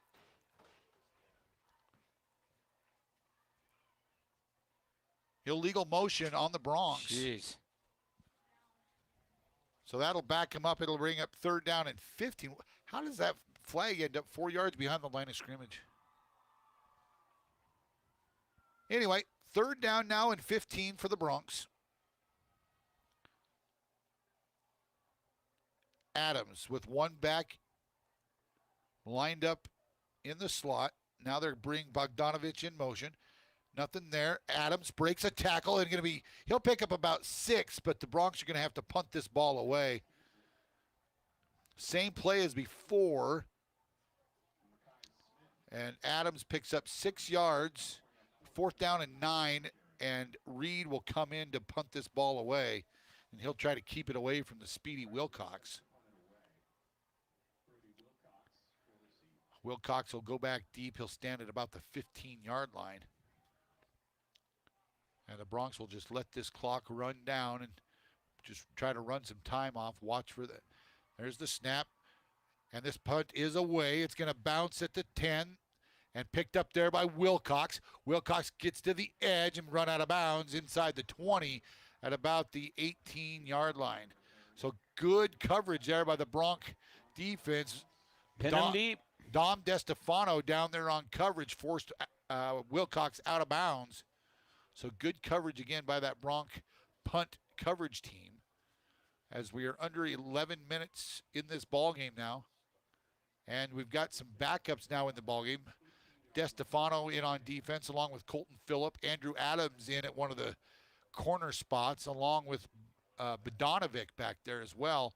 Liam Weber in at one of the linebacker spots. So the Broncs getting some younger guys in. They got to build depth. Wilcox, actually, that's Olsen. He's going to drop straight back. Nothing there. Forced out of the pocket. He's being wrapped. Oh, boy, they had him, and now they do drop him for a loss. He got away from the first guy, but then somebody came from behind. Somebody came from behind. Whoa, man. Yeah, I couldn't see who it was, but somebody whoever it was shoe. lost their shoe. And the Lightning is starting to get a little bit closer. We can take a look and see what the radar says.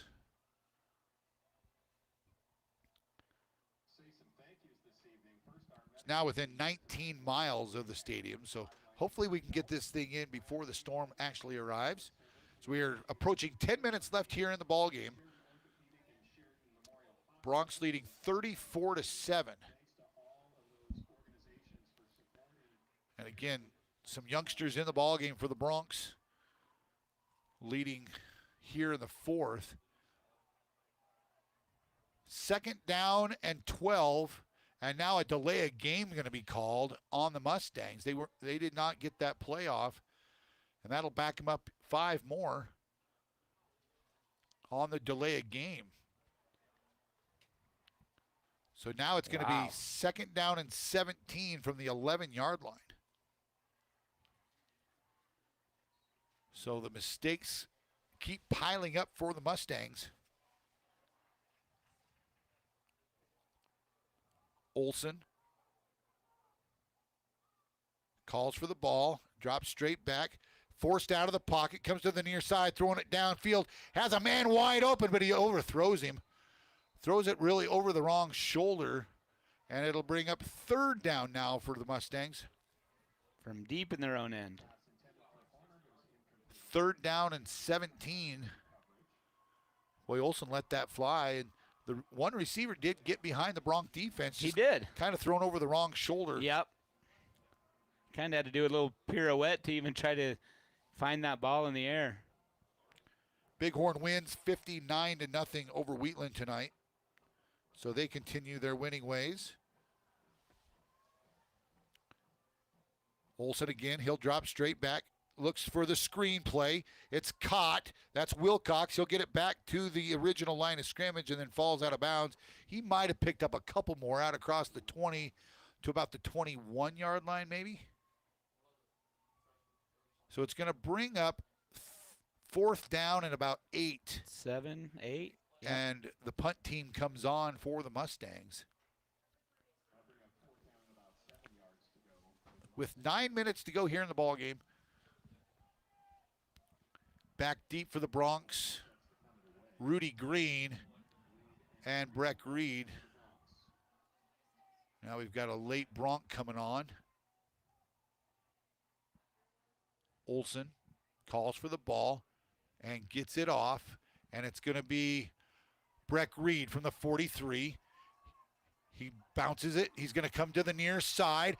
His speed at midfield takes on a tackler and driven down at the 40-yard line. So the Broncs will start again in Mustang territory at the 40-yard line. Good pursuit by the Natrona County. That was Vincent Forgy. About a 16-yard return for Breck Reed. And now Blaine Phillips back in at quarterback with 8:24 to go here in the ball game. Bronx leading 34-7. William Greer in the backfield. Now the signals come in. They're going to move Bodonovic.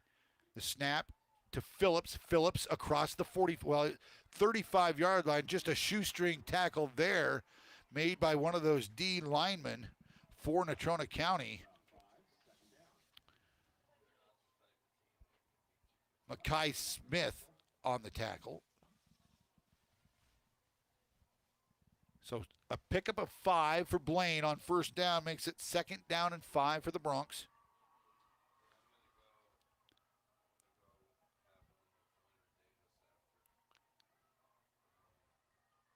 Bronc offense, they're just being patient, waiting for the clock to tick down basically every play.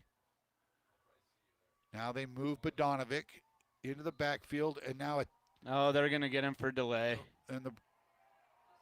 And now we've got big. Now we're going to have offsetting. Yeah, because there is a offsetting penalties there. The Bronx with a delay of game penalty, but then one of the Mustangs got a little aggressive and tackled Blaine Phillips. I'm not sure if he didn't hear the whistle on the delay of game but or that what. Was it was well after the whistle, and so they do throw the unnecessary roughness penalty, personal foul.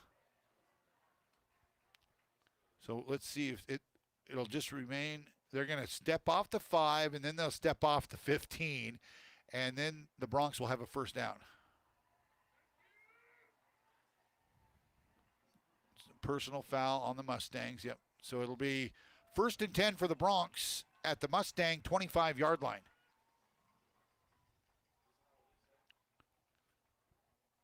So 7:34 to go here in the ballgame. Phillips, the Bronx offense looks like they're just a little bit, they're not really sure what kind of formations they're supposed to be in, but they do get set here. They bring a man in motion, that's Bodonovic. They fake the give. Phillips right up the middle. He's at the 15, takes on a tackler and brought down inside the 15 at about the 12 or 13-yard line. Just a big head of steam for Blaine Phillips right up the middle. Boy, that interior line just opened up. Yeah, that was a huge hole. On the fake give to Bodonovic. And you can just see that competitive fire in Blaine Phillips.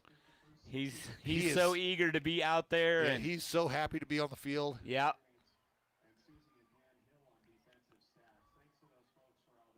So the Bronc offense has 3 receivers in the formation. This time the give is to Crow. Crow's going to be hit behind the line of scrimmage, but he does fight his way forward right back to the original line.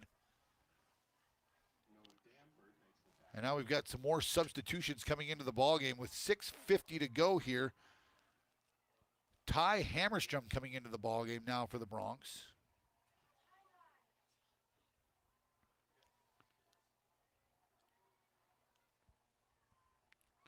Phillips. Also with Lathan Underwood in the backfield. 2nd down, they bring Bodonovic back in motion. They fake the give to him. Phillips fights forward back to the original line of scrimmage. It'll be 3rd and 10 for the Bronx. And a flag down as well. I don't know if they had enough men on the line of scrimmage. When you're working all these subs in, sometimes somebody doesn't get all the way up on the line. So the Bronx will be backed up 5. It'll be 3rd down. Actually, it should be. Let's see what the signal is. It is either a false start or illegal motion of some sort. That'll back the Bronx up 5. So it should remain. Yep, still 3rd down. It's still 2nd down. 2nd down. Yep, it was 2nd down. So they flip it back. It's 2nd down and 15 now. This time they will give. It's the running back is Hammerstrom. He's inside the 10 down to about the 8-yard line. They might mark it at the 9. Good run. So Hammerstrom with a nice run. And now it's going to be 3rd down and about 6 for the Broncs.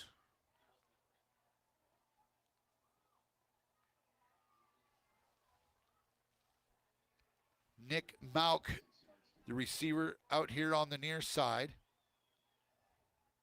Phillips brings a man in motion. This time it's going to be the give to Underwood. Underwood fights forward down to about the 6-yard line.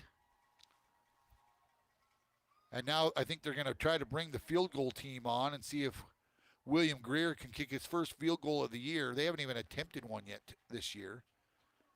And they're going to set this ball down at about the 13-yard line. It's going to be a 23-yard attempt for William Greer with 4:59 and counting left here in the ball game.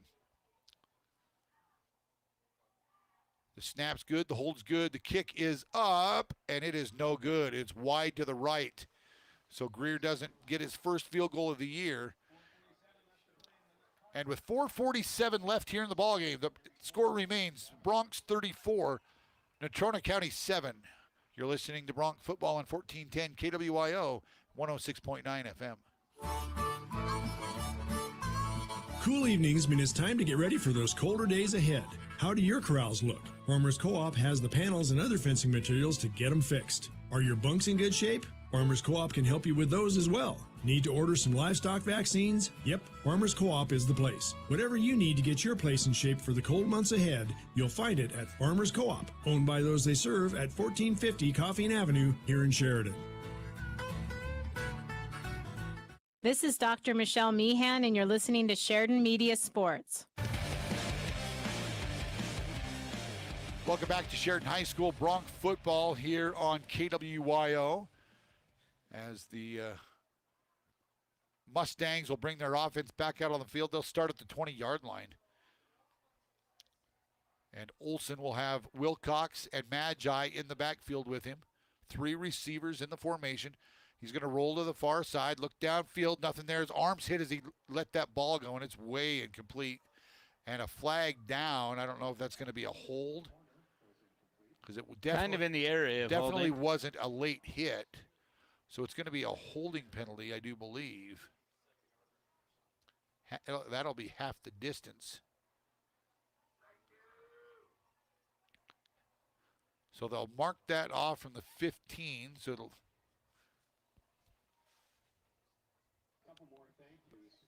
be about the. They're going to put it at the 10. Yeah, they were on the 20. They were on the 20, but so either way, it's a 10-yard penalty or half the distance. Yep.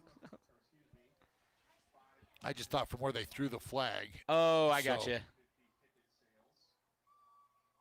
Olson this time turns, hands it off to Wilcox, and he's going to break a tackle at the 10, out across the 15. The ball comes loose, and I think the Mustangs jump on it at the 15-yard line. Yeah. That's the first loose ball of the night.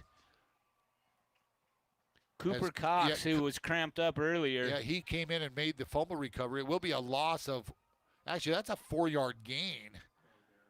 Yeah, they were at the out 10. to the 14-yard line. So it'll bring up 3rd down and about 16 now for the Mustangs. So we approach 4 minutes remaining here in the ballgame.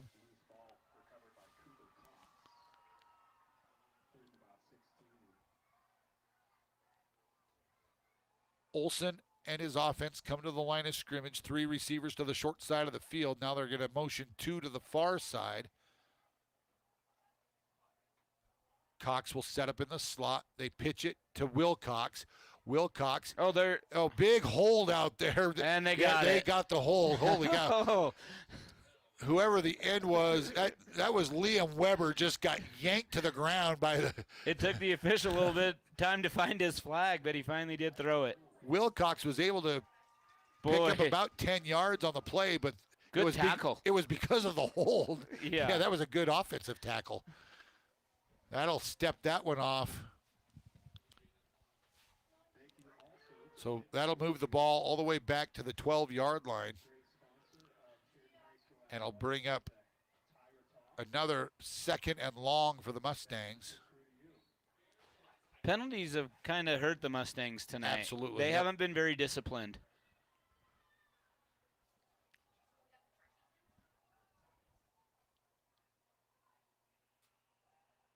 This time they do throw the quick out. It's going to be caught and driven out of bounds is the receiver on the far side. Maybe back out to about the 19 or 20-yard line. It'll bring up a 3rd down play now. 3rd and about 11 for the Mustangs.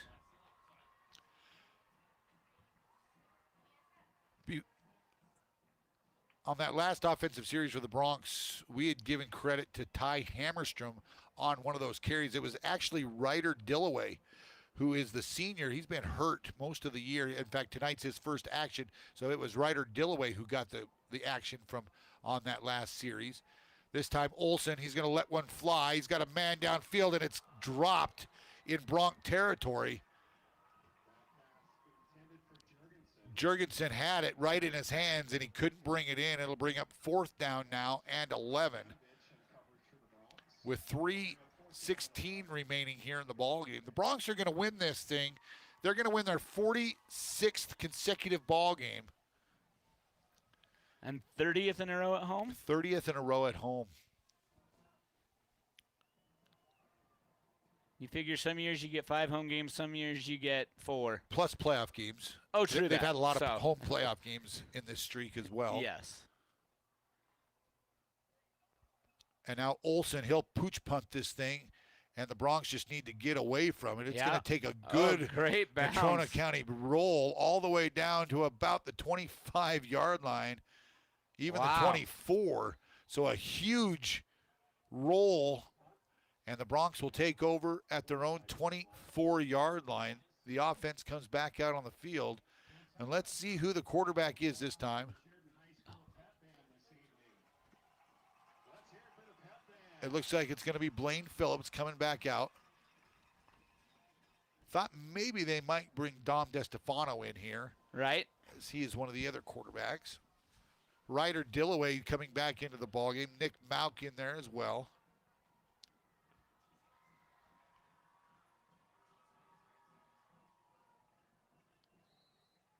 So the Bronc offense, they're just going to try to run the clock here.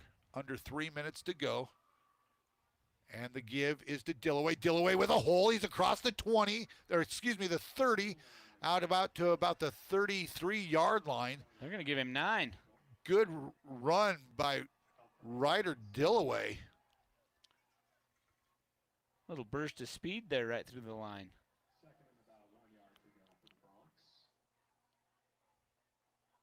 So now Colton Phillip, actually, no, that's going to be Tristan Sampson getting into the ballgame now for the Broncs as a wideout. He'll be near the numbers here to the near side. Coach Mouy trying to get a little bit of everybody in. This time it's going to be Lathan Underwood. He's going to be no gain on the play. It'll bring up 3rd down now for the Broncs. 3rd and about 1. As we are now under 2 minutes to go here in the ball game.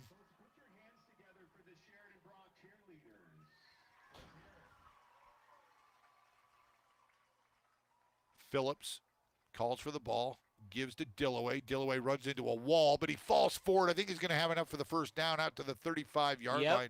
He will have enough. And now did what he needed to do. Yeah, the starters will come back in and go into victory formation. As after the clock will start, after the chains are set, and we are in victory formation now for the Broncs. Andrew Adams comes in. He'll take the snap and drop to a knee. He'll have to do that a couple times here.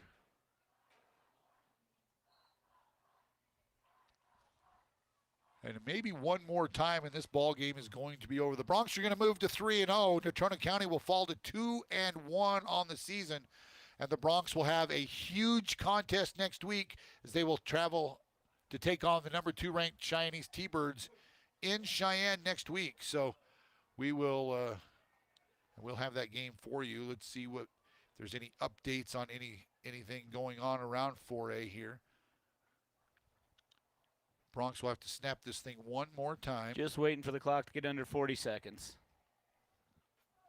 And it is. There's the snap, the knee, and that will do it. The Bronx are going to win this thing 34-7 and move to 3-0 on this season. To be able to hold a team like Natrona to 7 points.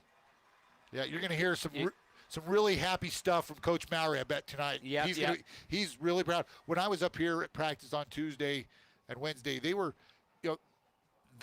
being pretty stern with this Bronc football team and talking about the mistakes they made last week against Thunder Basin and the things they really needed to work on. Well, I think the Bronx took it to heart and they got it done tonight. They really put together a nice stretch of football here this evening and win this thing going away 34-7. And I think we're getting out here just in time. That wind's really picking up, and I think the storm is gonna hit here. So we'll take a quick timeout. When we come back, we'll have the First Federal Bank and Trust postgame show. You're listening to Bronc Football on 1410 KWYO and 106.9 FM.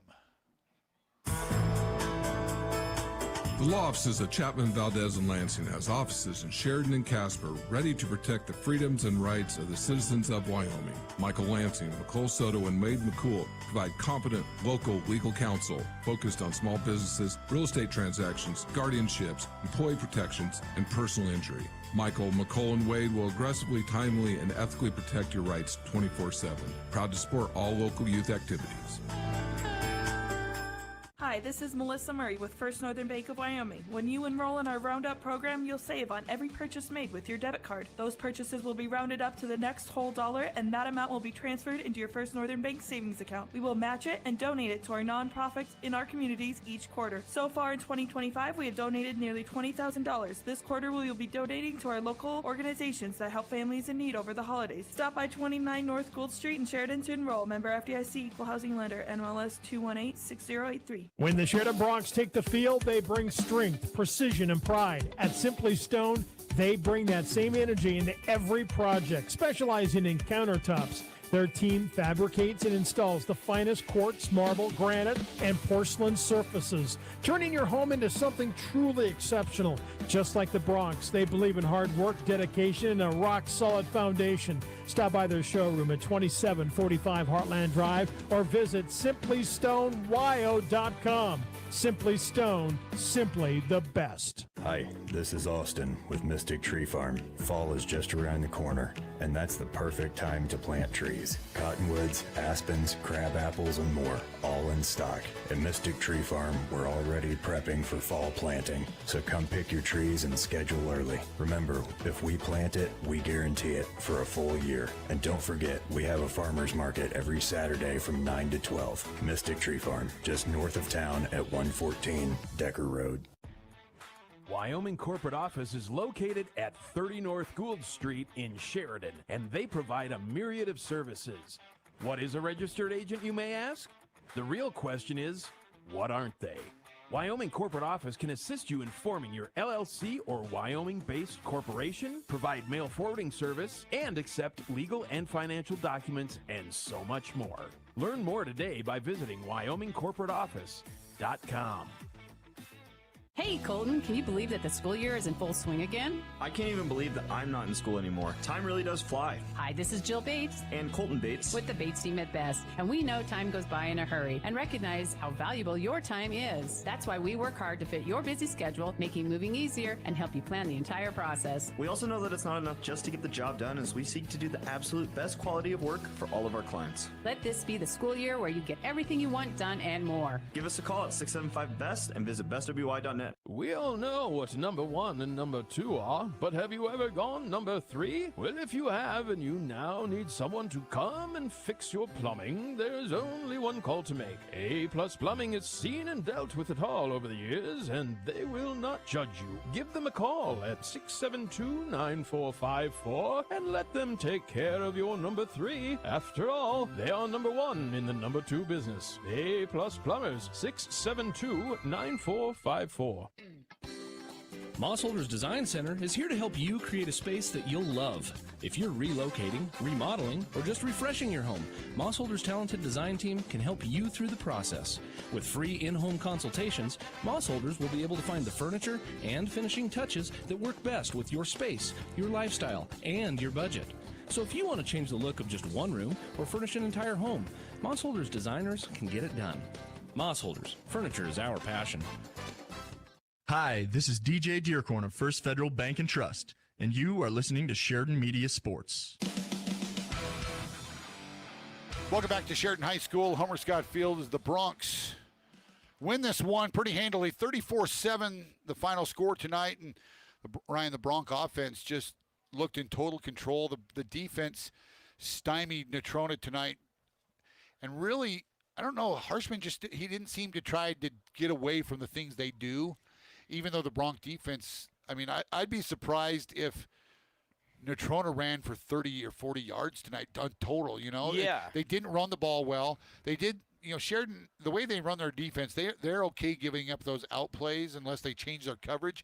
And they got away with a couple of those down the sidelines, but really nothing deep. There were really no big plays that Natrona hit that really put Sheridan on their heels. And that's what kind of surprised me. I mean, Sheridan totally took Natrona out of their game plan. They were not able to run the ball, which they're known for. And then their passing game, they don't do it enough to be good at it, I don't feel like, because they don't have to. Right. And so, I mean, Sheridan did their job by taking away the run game, and, you know, their offense did enough to get the win. So the streak continues, and, boy, if you look forward to next week, it'll be number 1 against number 2. Cheyenne East is a dynamic football team. They've got a very mobile quarterback who likes to throw the ball on the run. They've got a very talented running back. If he hangs on to Keyshawn Brown fumbled the ball 4 times against us here at home last year when we played East, but he's a very speedy, really good running back. They've got a solid defense. They haven't given up much this year at all, and it's going to be a war at Cheyenne East next Friday night. And they run that up-tempo offense, so Sheridan's conditioning is going to have to be there because East is going to go and go quick. Yep, they really like to go quick, and they will not huddle. They'll get to the line. They'll snap the ball as quickly as possible. So that's what we have to look forward to next week in Cheyenne at Okie Blanchard Stadium. But as we take a look at this ball game, the Broncs got on the board with 5:31 left in that first quarter. Beck Haswell from the Wildcat took it in from 7 yards out. William Greer kicked the extra point. The Broncs led 7-0. We got to the second quarter. The Broncs had a drive. They drove down. A couple penalties kind of stopped that drive. They ended up having to punt the ball away after having the ball pretty deep in Natrona territory. But Natrona went on a 20-play drive from deep in their own end and put one in as Patton True ran one in from 4 yards out. Paddock's kick was good, and the game was tied at 7-7. Well, then the Broncs came back with a different look. Blaine Phillips came in with his first action of the year. He marched the Broncs right down the field, and he took it in from 5 yards out. William Greer's kick was good. The Broncs led 14-7. After getting the ball, the Broncs got to stop defensively, as I think Natrona was just trying to keep the ball because they were going to get the ball first in the second half. The Broncs, they forced a punt with about a minute and a half left in the first half, and again, Blaine Phillips came in. He threw a touchdown pass to Breck Reed with 5.7 seconds left in that first half, and the kick was good, and the Broncs led 21-7 as we went to halftime. In the second half, the Broncs shut the Mustangs out. Breck Reed got an interception return for a touchdown at the 11:35 mark and kind of broke the Mustangs back at that point. You know, everything that they had going was kind of taken away when Breck intercepts that pass and runs it in for the touchdown. The kick was good. The Broncs led 28-7, and then later in the third quarter, after another Bronc forced punt, Beck Haswell, who's a tight end or sometimes a wide out, sometimes they line him up in the backfield. He was the Wildcat back that time, lined him up. We haven't ever seen him throw a pass. I mean, I did in practice the other day, but he threw a 49-yard touchdown pass to Breck Reed, and William Greer's kick was no good, and the final score 34-7. That's how the scoring went down tonight. But, Ryan, we were talking to the coaches after the game. We'll hear from Coach Mouy here shortly, but the defensive team was up here in the box, and they said, "Hey, how'd you like that call of Haswell throwing that pass?" And I'm like, "Well, I bet nobody in the stadium thought he was going to be throwing the ball." Well, no one's happier than Beck that because you see that on Sundays sometimes too, where only the quarterback should throw the ball because they end up throwing an interception. But Breck did a great job, put some air underneath it, and Breck Reed just went and got it. Went and got it and took it in for the touchdown. So that's the way the scoring went down tonight. Again, the Broncs moved to 3-0 on this young season with a big one in their headlights next week as they'll prepare for that up-tempo offense of Cheyenne East. And East is going to be ready for us. Oh, they'll be ready. Yeah, they're always a good team. Chad Goff has been the coach there since, I think, 2006. And so he's got a lot of experience. He's a really good head coach.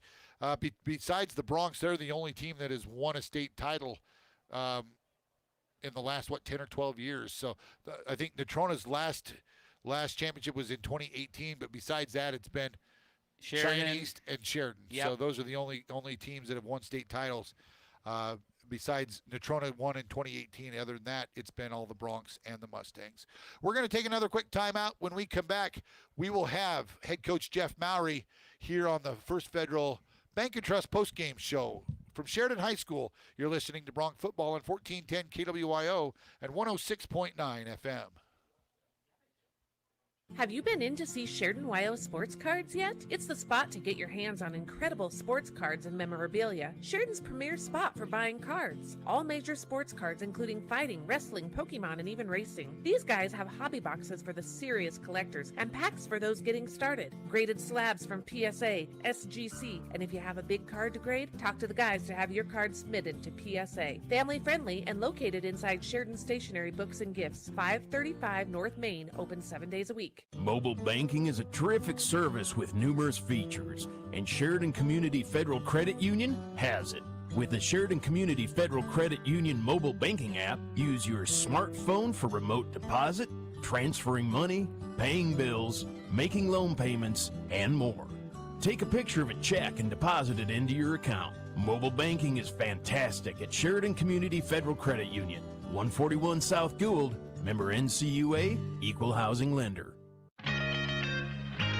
Ready to hit the court? Sign up now for women's volleyball leagues with the Sheridan Rec District. There are competitive and leisure leagues available. Also, you can sign up your own team or sign up as an individual and be placed with a team. Learn more and register online at SheridanRecreation.com under the Programs tab or call 307-674-6421 or stop by the Sheridan Rec District office at Thornrider Park. Join the fun. Sign up for women's volleyball as a team or an individual.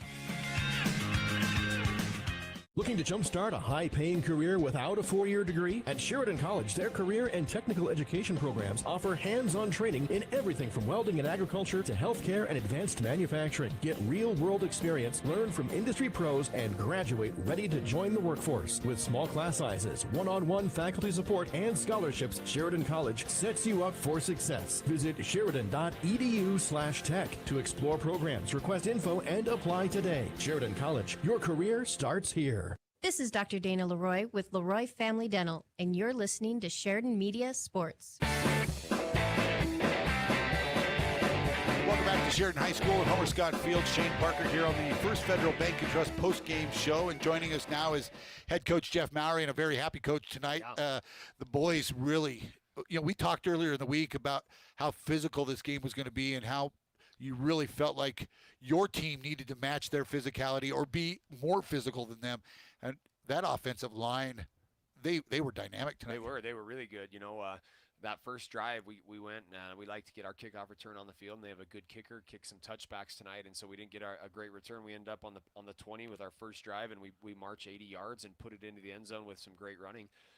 We came out and set the tone physicality-wise. I think we did a great job that first drive. They came back and answered and, scored an early touchdown, and our guys just continued to battle, that's for sure. We had some big plays. Breck Reed getting vertical on some sweep plays. He learned how to get downhill and made some big plays to overcome some penalties that we had early in drives. But the guys just kept battling all 4 quarters. I thought that your second drive, you guys were marching the ball down the field, and then a couple penalties and stuff kind of negative plays kind of set you back, and you ended up having to pump the ball away to them and set up their – they went on I think it was a 20-play drive. Long drive. Okay, so you gave up one.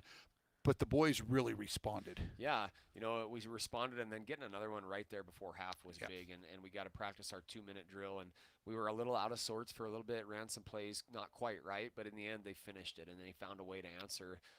It's gutsy. We had no timeouts. I think we had 13 or 11 seconds left. We tried to run one more play, and they executed. We got in the end zone right at the beginning of half, and that was huge because if we don't go score that one, we're 14-7 at half, and they get the ball coming out, and then it's a different ball game. So I thought that second quarter was huge. Getting up 21-7 at halftime was really big. Let's talk a little bit about the second half. Obviously, you guys took them out of what they like to do. If they had 40 yards rushing tonight, I'd be surprised. And their one back had 178 yards on the ground against Thunder Basin, so they love to run the ball between the tackles. You guys just took that away from them and kind of forced them into doing some things that they really don't like to do. No, they like to run the ball first, for sure. And as we saw in the Thunder Basin and Rock Springs film, they like to run it between the tackles. We took that away, and our defensive line played their technique, and they understood what they were supposed to do and bottle things up, and their linebackers filled downhill and made tackles. Then they went to some jet sweep stuff. That's not them. They want to get downhill. They went to some jet sweep, had a little bit of success with that, but really they got into the pass game. And when we can make Natrona throw the ball, we're probably in a pretty good way. They don't like to do that. They like to run the ball first. They're very similar to us. We like to run the ball first and throw play action, and they were forced into some drop back pass because the play action doesn't work as well if you're not running the ball. A couple other little things. Blaine Phillips got to see his first action tonight. Boy, you could tell he was excited. He wanted to take that first hit. He kind of pulled the ball, and he went on a run on that first play, and then threw some really nice balls as well. Yeah, it was great. Played two quarterbacks tonight. Andy got the first two series and Blaine the next two series, and they both did really good things, I think. And getting some seniors back on the field for the first time was really nice. Ryder Dillaway is another one that has been injured. I thought he ran the ball hard there. The ball hard, and then Blaine, like you said, has been injured and fighting some back issues. And to get back in there, you love to see those seniors have some success. And unfortunately, we still have some seniors and had a more recent one in Josh Freed this week that had some injuries, but you hate to see those kids not be able to play, and so it was great to see some of them get back on the field. Well, I think you might have found a third quarterback or fourth or fifth quarterback tonight. How about that throw Haswell threw? Yeah, it's not very often the defensive end throws a touchdown pass. Right.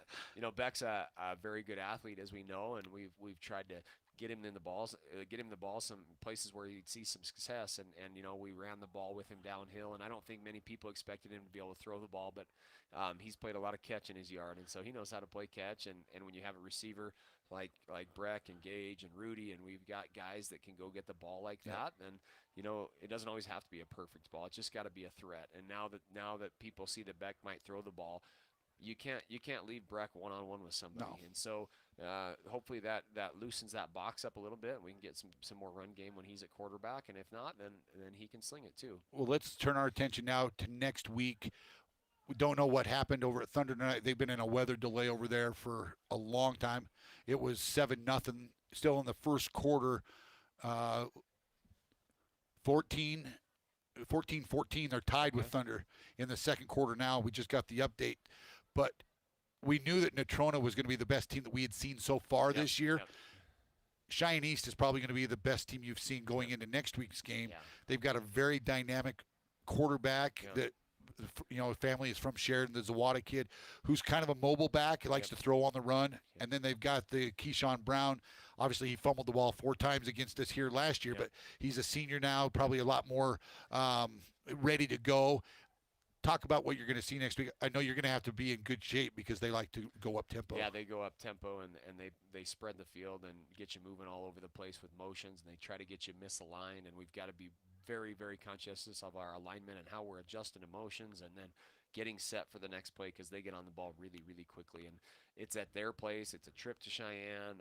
Cheyenne East is always a hard place to play. And Coach Goff has just done a tremendous job, just like Coach Harshman. The two longest term head coaches in 4A are Coach Harshman by a mile, and then Coach Goff is second by a mile also.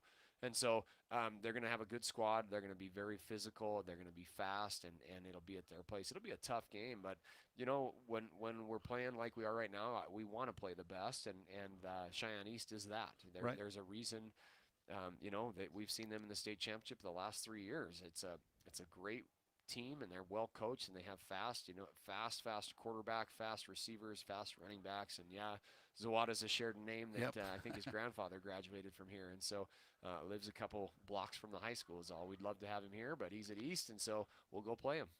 Well, we'll look forward to seeing that, and have a great week at practice. And hopefully everyone comes out healthy tonight. Didn't see anybody really limping off, but hopefully we're ready to go next week. Yeah, there's definitely gonna be some bruised and battered guys down there. That was a physical game, and just got to take care of their bodies and make sure they're doing the right thing everything they do in the community at home. Do the right thing, and then come back and let's put a solid week of prep in and go see what we can do against Cheyenne East. And I think if we play Bronc football, we'll have a chance at the end. Ice baths will be in their future tonight. Yeah, One more thing before we get off the air.